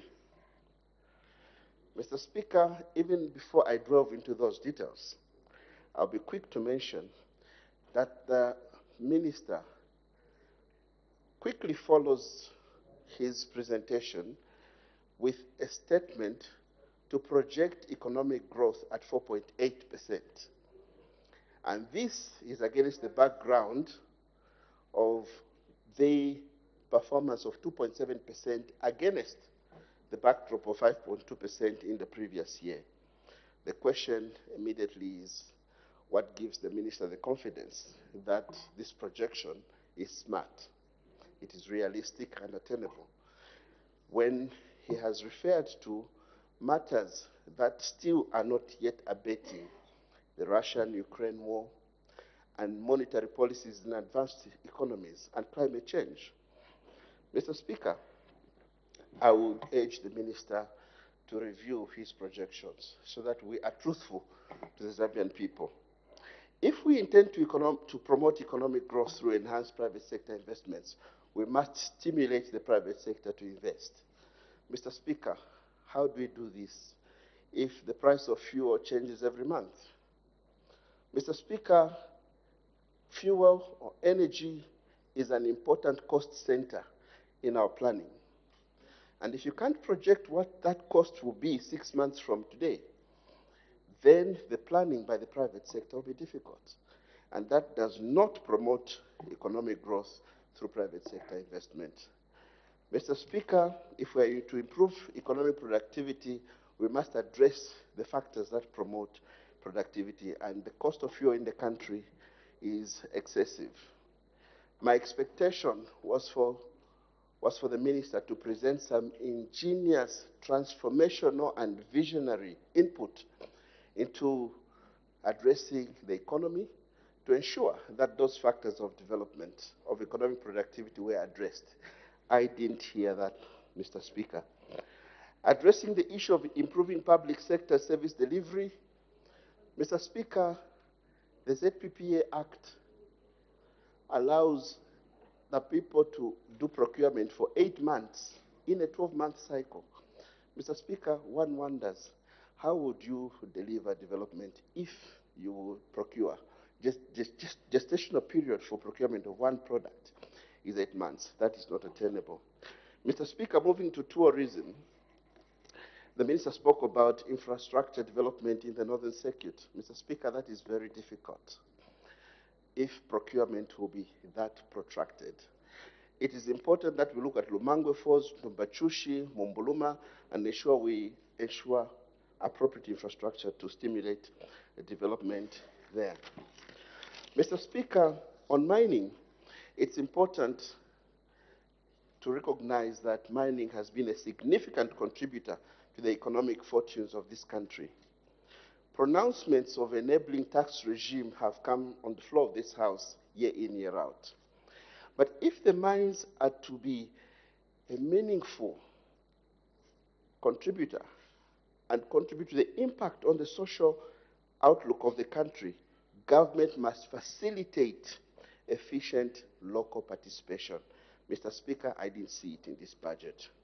We need to move beyond rhetoric and talk about mineral beneficiation, value addition, industrialization, back and forward linkages. This budget didn't show that. Environmental protection, Mr. Speaker. Climate change is the elephant in the room.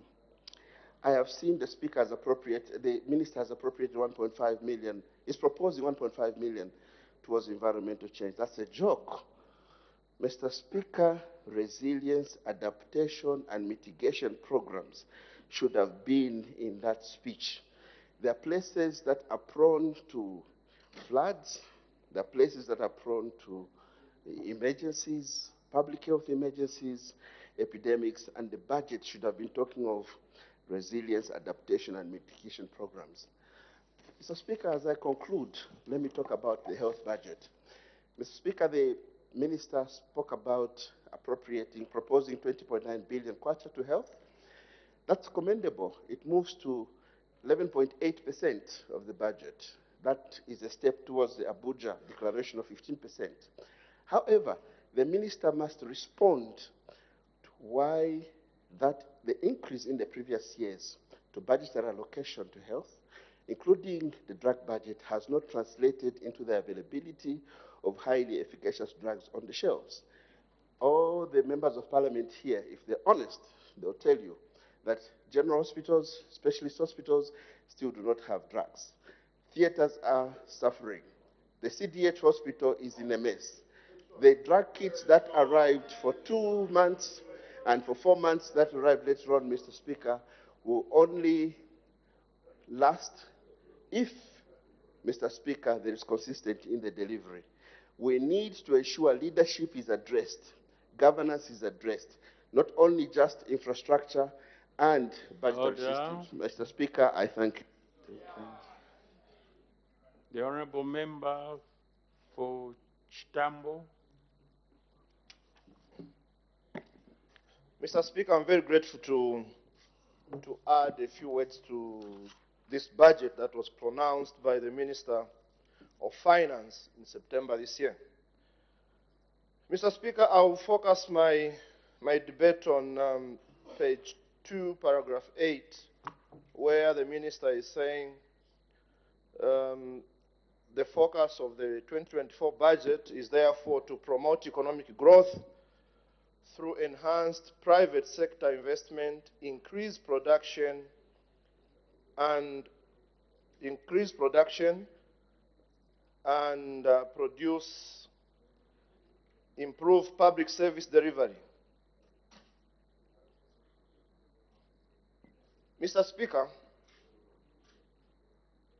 the minister has admitted that the global outlook is quite bad, it's gloomy, and we are slowing down from 3.5% to 3% growth. My question is, are we not part of the global economy where we draw much of our attention? Because if it is slowing down there, we must also know that our growth to get to 4.8 will be very difficult.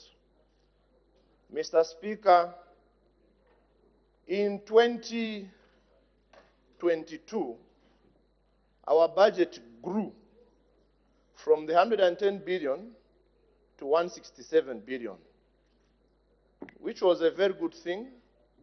And I asked myself a question saying, where was the marginal growth coming from?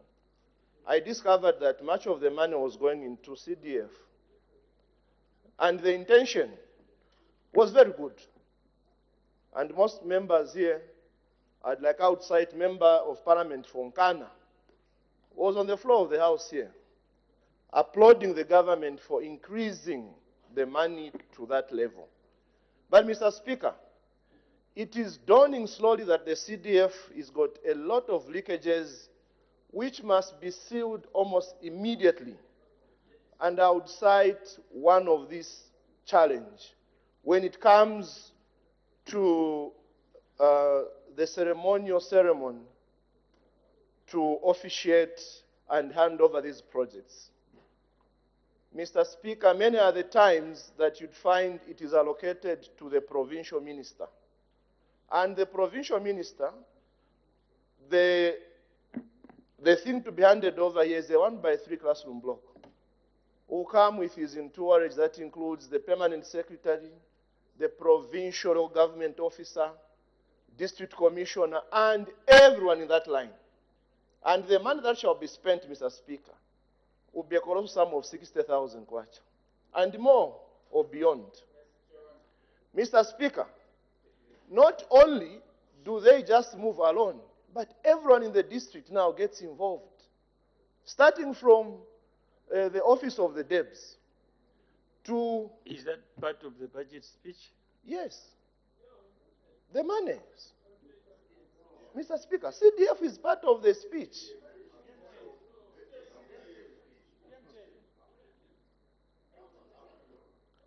Mr. Speaker, if we don't address these leakages, CDF will be a very big challenge and it will haunt the government. We need to address these things seriously so that we get the benefit of the CDF. Let's look at these matters with the eyes of developing Zambia than the political lines.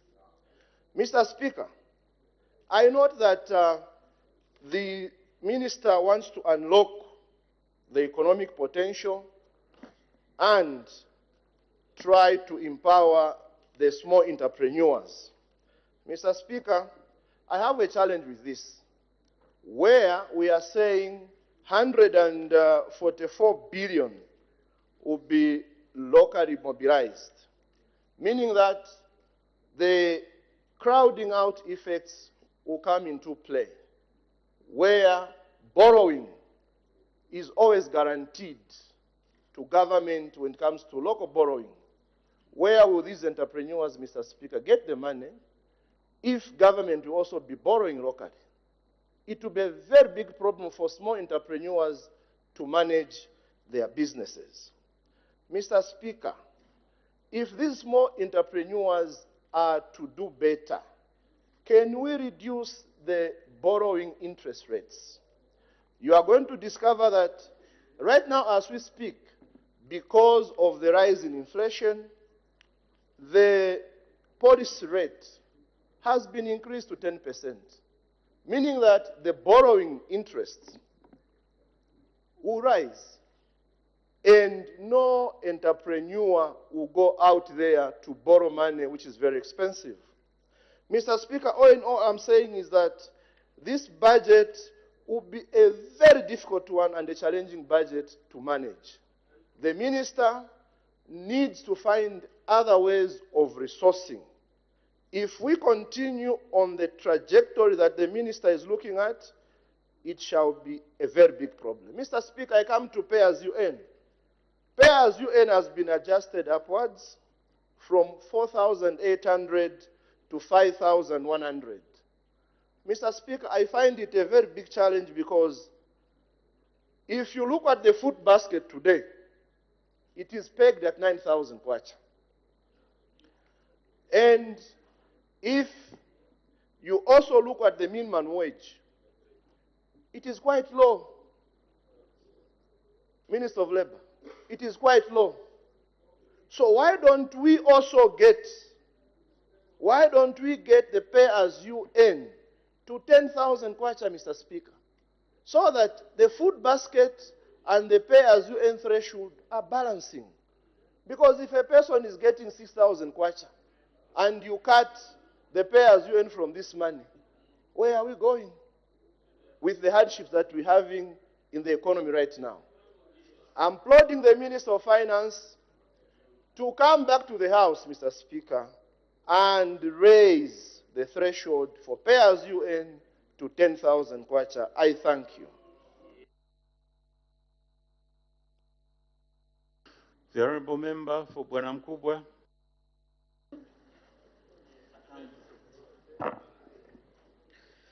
Thank you, Mr. Speaker,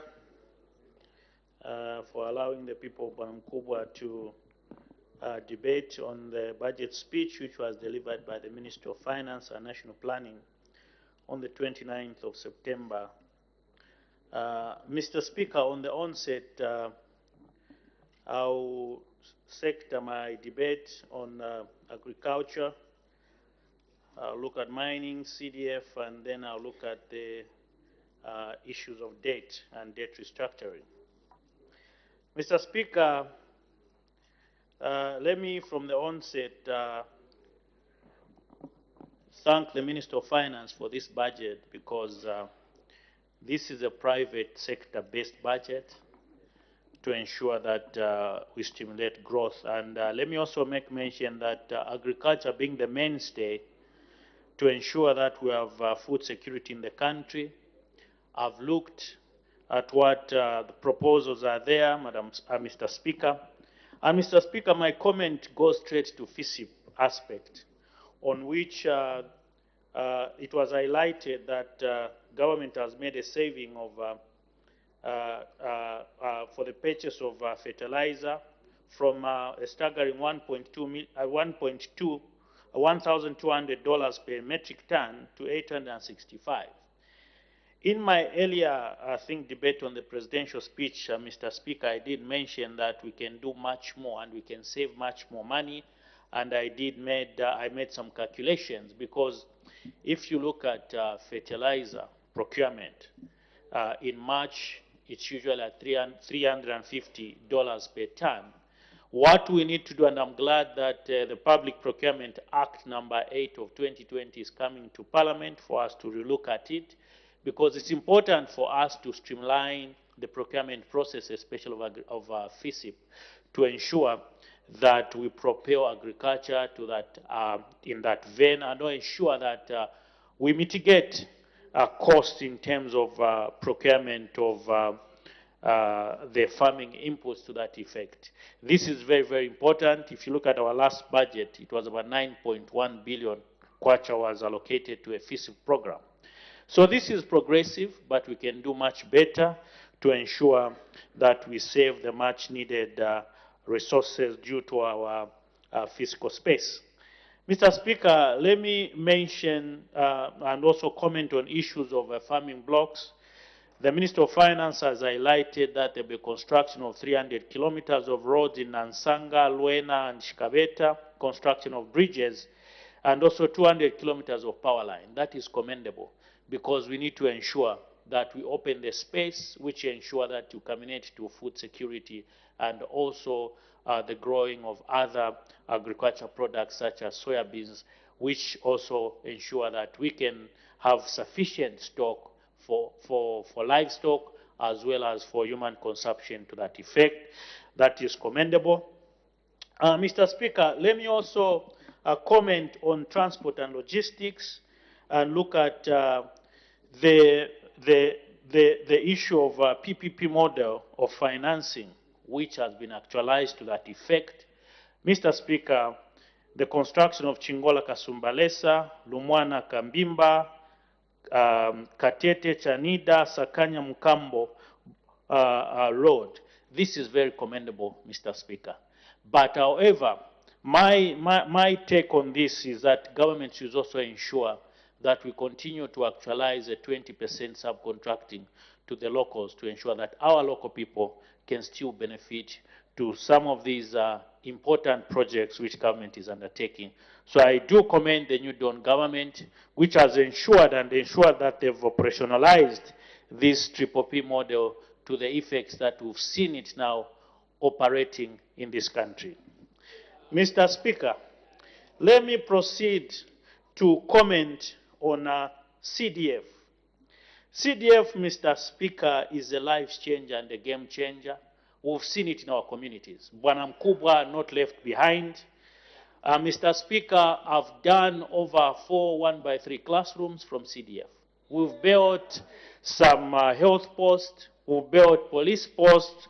We've procured equipment. We've sent our kids to school, bursaries and skills. I cannot overemphasize, Mr. Speaker, how CDF has changed the landscape in our communities and our constituencies to that effect. This is a progressive move which the New Dawn government has done. But however, my take on the other aspect, Mr. Speaker, is to ensure that we streamline the procurement processes, because some of our local authorities are lagging behind due to these procurement processes and delayments, and also to ensure that there is inclusiveness, because we cannot only construct and not put furniture, not put other facilities to ensure that these projects can be given out to the people, and then they can be properly commissioned for them to proceed and start utilizing them as communities. I'll cite an example, Mr. Speaker. When firstly we were commissioning a first project in Bwanamkubwa, it was a police post. And little did we know that council had not procured furniture, and we couldn't proceed. I had to procure furniture to ensure that our people of Mwenye in Chichele Ward had this facility to start using it. So these are some of the issues we need to streamline to ensure that it's got a back to that effect, and our people can benefit and also utilize some of these facilities to that effect. Mr. Speaker, quickly, let me comment on the mining sector. Coming from the Copper Belt, I'm glad that government is striving and making resolutions for some of the challenges at Mopani and KCM to ensure that our people of the Copper Belt can go back and start appreciating and also benefiting to some of these mining houses. But however, Mr. Speaker, it's also crucial that for us to attain the 3 million metric tons, which we've given as our benchmark by 2023, we need to ensure that the ineffective incentives in the mining sector are relooked at to ensure that we can progress well and attain some of these benchmarks we've put before ourselves. The establishment of the Mineral Regulation Commission is very, very important and commendable, because this will ensure that we address production, reporting, and also mineral content analysis to that effect. Mr. Speaker, due to time, I thought I would make those few comments to the budget, which is a very progressive budget. I thank you, Mr. Speaker. The Honorable Member for Nalolo. Thank you very much, Mr. Speaker. Allow me to join my honorable members in congratulating Madam Speaker on her award. Also, allow me to belatedly congratulate Paramount Chief Chitimukulu for hosting a successful Kusefia Pangwena, where the King of Barosaland graced King Lubosi Mwiko II. That event remains indelible in the history of this country. Mr. Speaker, allow me to quickly make comments on the budget. On 12th October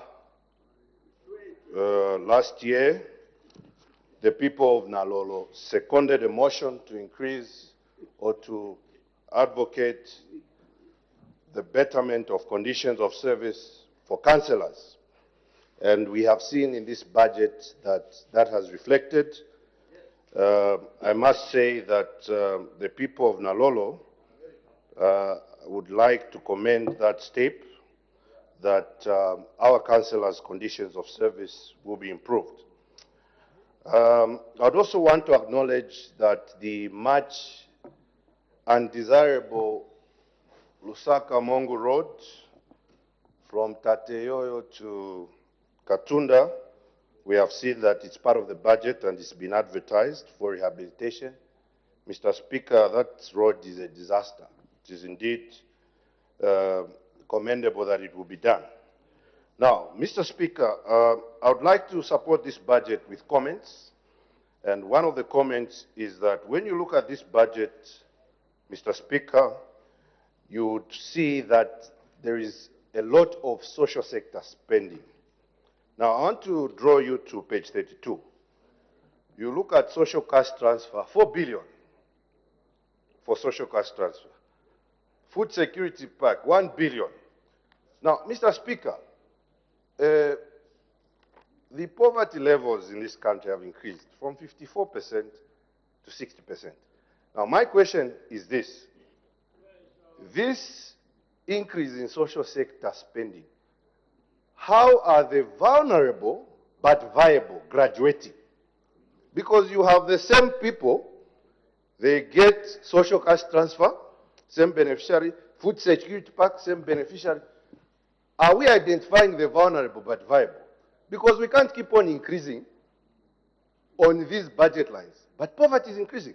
It means there's something fundamentally wrong in the allocations.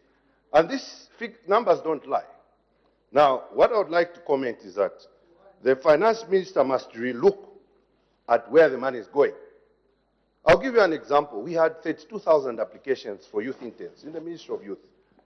And the only 2,000 were budgeted for. In this budget for 2024, there is nothing. So it shows you that where the demand is, the money may not be going there. Because you see, 70% of the population is youth. But we have scattered empowerment programs. Community development, empowerment. CDF, empowerment. CEC, empowerment. We need to find a way of consolidating these empowerment programs so that we reach the targeted beneficiaries. So my concern, Mr. Speaker, really is not to do with the theme of this budget, but is to do with the direction of where the resources are going. And when you see the template of this budget, I've been going through this budget for some time now, and I've looked at the template of this budget is a post-debt cancellation budget. We are not in post-debt cancellation now. We are in post-debt restructuring. So we need to be mindful of how we increase spending, especially on social sector. I'll give you an example. In 2011, the government of Zambia got a loan from the Exim Bank of China, $53 million to procure mobile hospitals. Where are those mobile hospitals? We don't know. So we need to, and by the way, it was the same finance minister. By the way, we need to be very, very, very, very, very clear that social sector spending needs to be managed. How can we say 60% of the budget is civil service wage bill? And this is what is there in the budget. So the elephant in the room is that we need to identify areas of productivity. The point of order.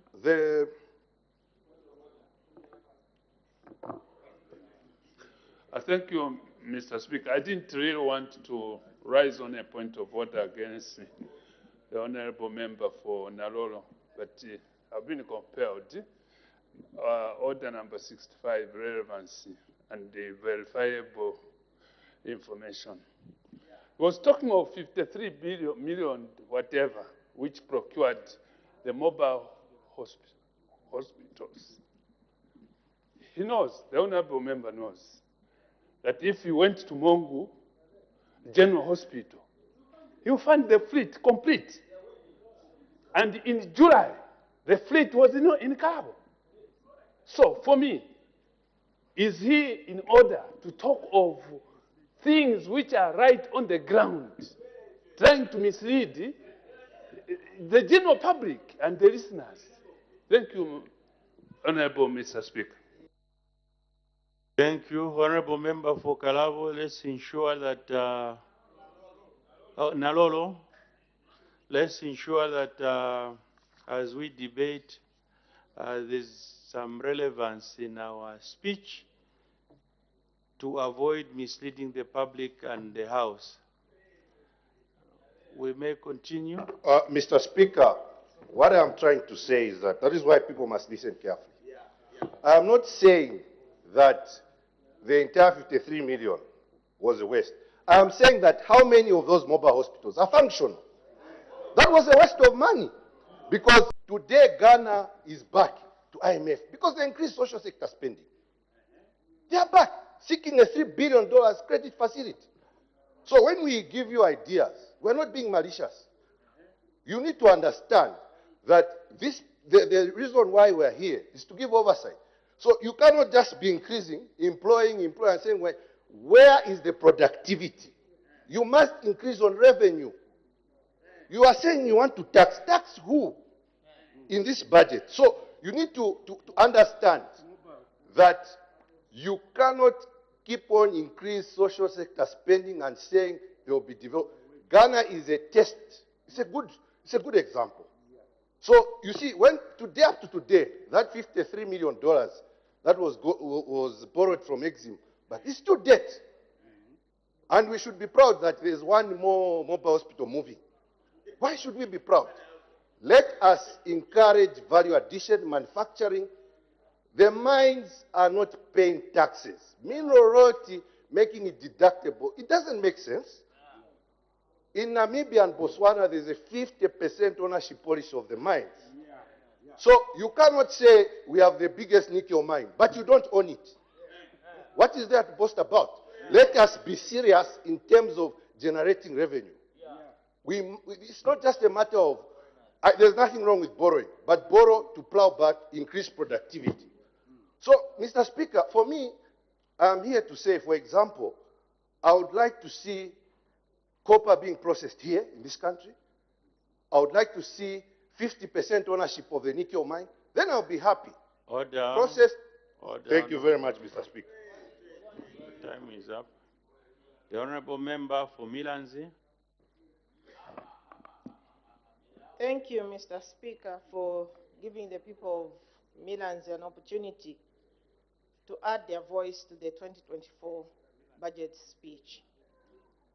Mr. Speaker, a budget should be a tool to spur economic development, a tool to attend to the needs of the people, a tool to create jobs and opportunities, a tool to develop infrastructure for the country and its people.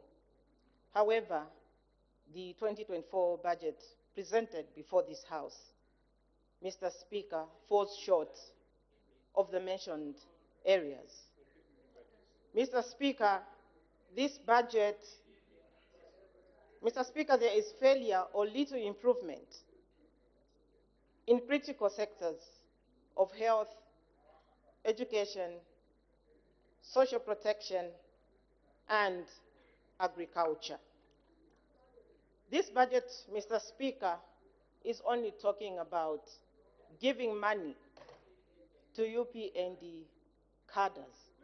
There is nothing on development. There's Mr. a point Speaker, of order. Honorable Member for Mwembeshi. Thank you so much, Mr. Speaker. Mr. Speaker,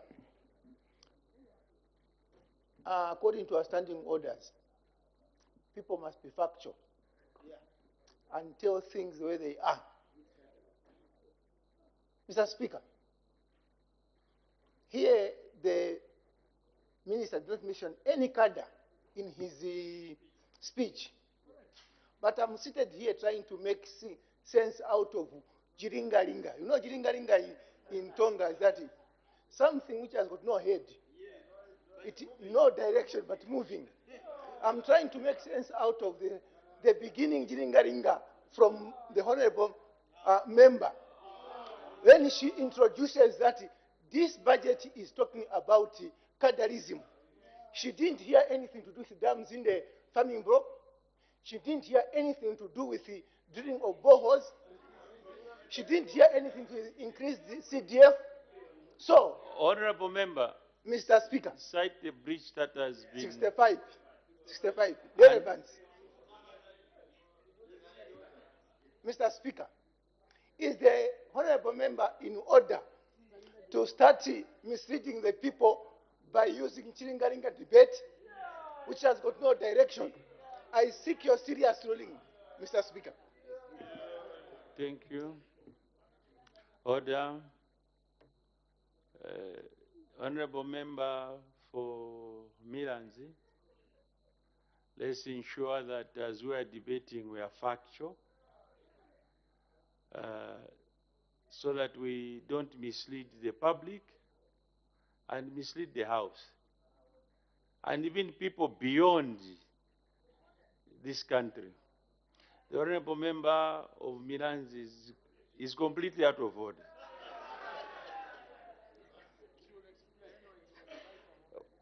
Well guided, Mr. Speaker.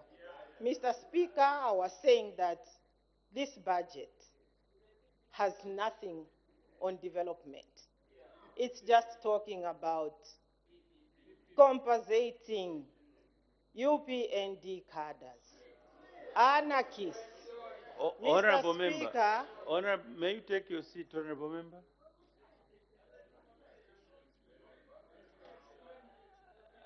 I think I guided you on that path. I guided you, so I didn't expect you to be repetitive over things that you already guided. You may proceed as guided. well guided, Mr. Speaker, I'm saying that 43 pages of this document talks about nothing apart from rhetoric. Mr. Speaker, we are not just going to criticize, but we have solutions. Mr. Speaker, we need to cut down on foreign travels by the President. Mr. Speaker, getting rid of district commissioners. Mr. Speaker, we should ensure that key minerals benefit Zambians. And we should also ensure that we bring back institutions that can finance agriculture and promote food security. Mr. Speaker, clearly, the New Dawn government has failed, completely failed. And come 2026, we are packing. Mr. Speaker, I want to draw your attention to page 6, under agriculture, livestock, and fisheries. The finance minister, Mr. Speaker, expresses concern and admits the low production of maize crop and livestock. This is due to inadequate farming inputs and high cost of fertilizers and seed. Mr. Speaker, this budget does not give hope to the farmer. To the farmer in Milanzi constituency, Mr. Speaker, we will not address the poverty levels in this country by selling maize to our neighboring countries before meeting the local demand. Mr. Speaker, it is not a secret that the hunger situation is exercising the minds of our people. Mr. Speaker, there is need to ensure that food is made available to our people. I am deeply concerned that there is no ShopRite in rural areas, and in particular in Milanzi constituency. So how do you expect people in Milanzi constituency to access mealie meal, the purported cheap mealie meal that will be made available in ShopRite? There is no ShopRite in Milanzi constituency. Mr. Speaker, I wish to draw your attention further to page 17 of the budget speech under transport and logistics. Signing a concession agreement and seeing the actual work begin is another process. Mr. Speaker, we want to see the reconstruction of the Katete-Chanido Road become a reality.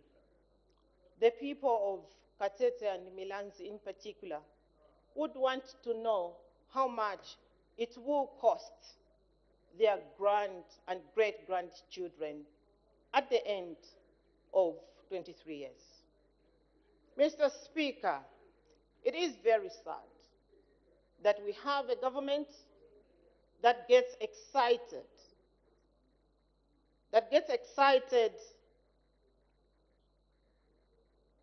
at every opportunity, especially when it comes to, that gets excited, Mr. Speaker, in putting up its own people to becoming economic slaves. Mr. Speaker, we are excited with the PPP concept at the expense of our poor people. And yet, the country has resources to finance these projects.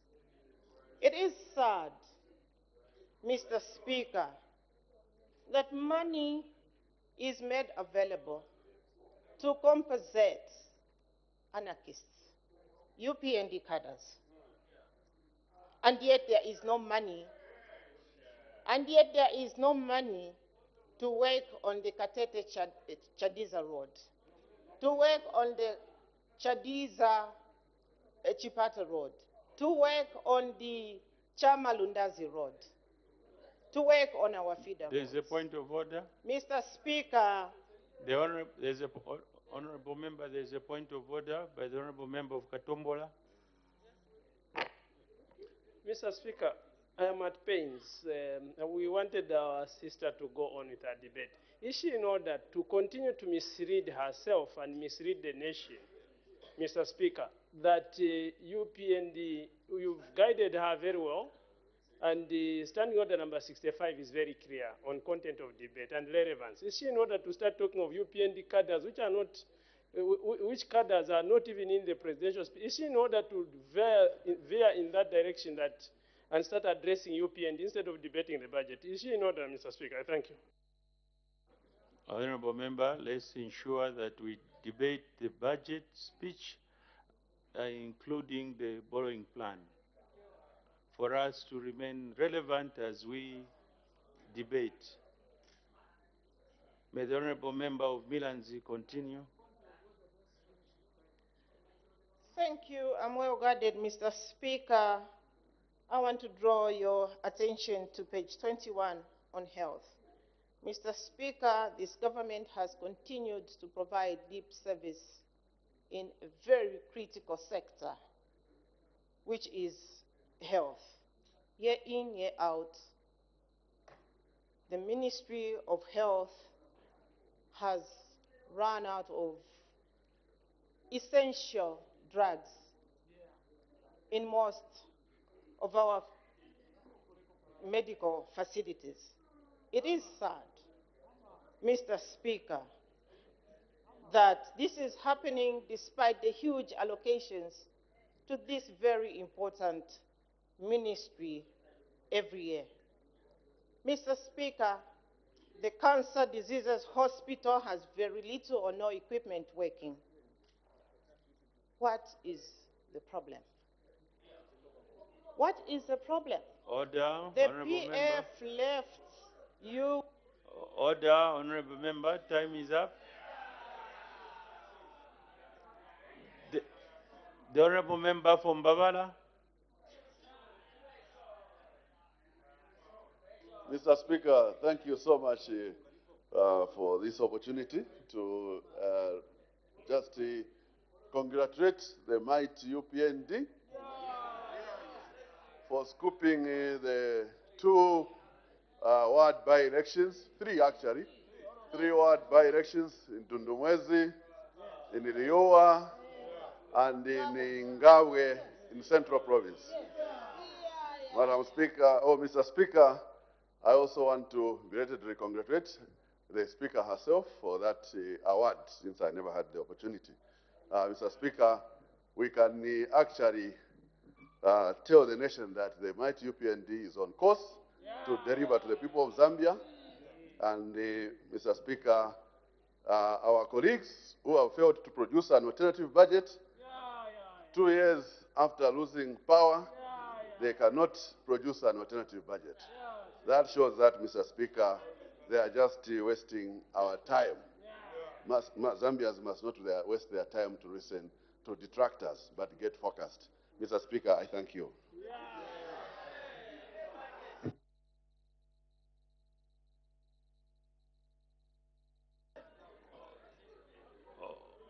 Order.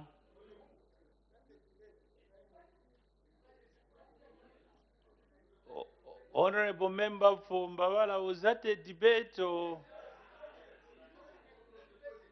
Speaker.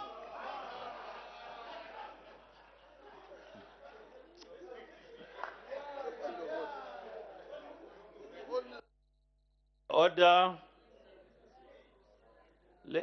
Honorable members, let's ensure that we conform to the rules of this House. If you've already debated, your slot was already used, there's no need to use point of orders to debate. Honorable member for Mbawala. May the honorable member for Mukaika.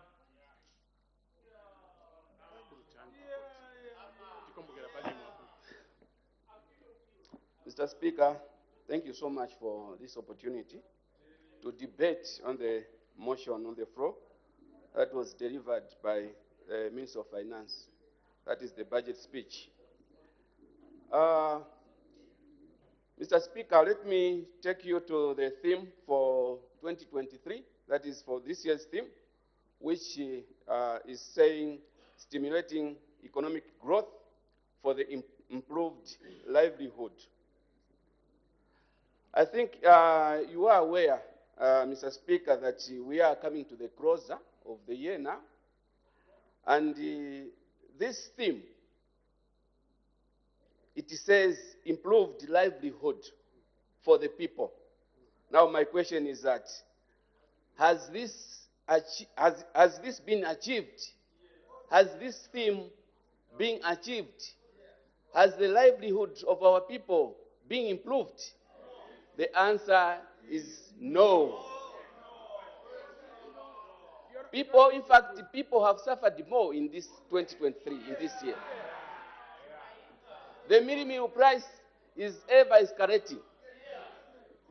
The fuel price is ever escalating. The exchange rate, it has gone. Meanwhile, you were saying 10 hours, 14 hours, it will be 10 kwacha. It has gone. And the other thing, Mr. Speaker, Order. that the Minister of Finance has done. Order. Order, honorable members. As the time is 12:55 hours, I interrupt proceedings and debate stands adjourned. Day for resumption of debate.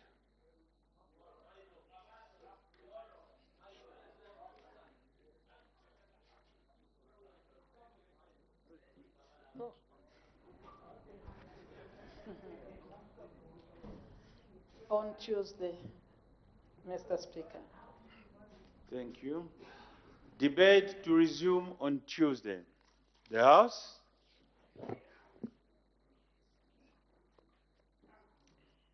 Look at business that has been considered from the time business resumed at 09 hours. Yes, as Madam Speaker did make one announcement. She acquainted the House with the presence in the Speaker's gallery of the Committee on Agriculture, Lands and Housing, the Committee on Members' Rights, Interests and Privileges, and staff from the Parliament of Botswana. And so, Madam Speaker, on behalf of the National Assembly of Zambia, received the distinguished guests and warmly welcomed them to the National Assembly. Thereafter, we did see Honor the Vice President give a business statement for the period 17th to 27th October 2023, and after the business statement was delivered, we did see Her Honor the Vice President's question time segment, in which Her Honor the Vice President responded to the questions without notice from the various members of Parliament that were permitted to pose questions to Her Honor the Vice President. Thereafter, the House considered 6 questions for oral answer under Standing Order 74, and one question, which is question number 100, was withdrawn. Just now, we look at some of the questions that have been considered on the floor of the House. Question number 99 came from Chimwemwe, Member of Parliament, Mr. Allen Banda, and he posed this question to the Minister of Infrastructure, Housing and Urban Development. He wanted to find out a question in three parts: when the construction of Chimwemwe Level 1 Hospital in Chimwemwe Parliamentary Constituency will be completed, and according to the minister's response, he did say that it will be completed in the fourth quarter of 2023.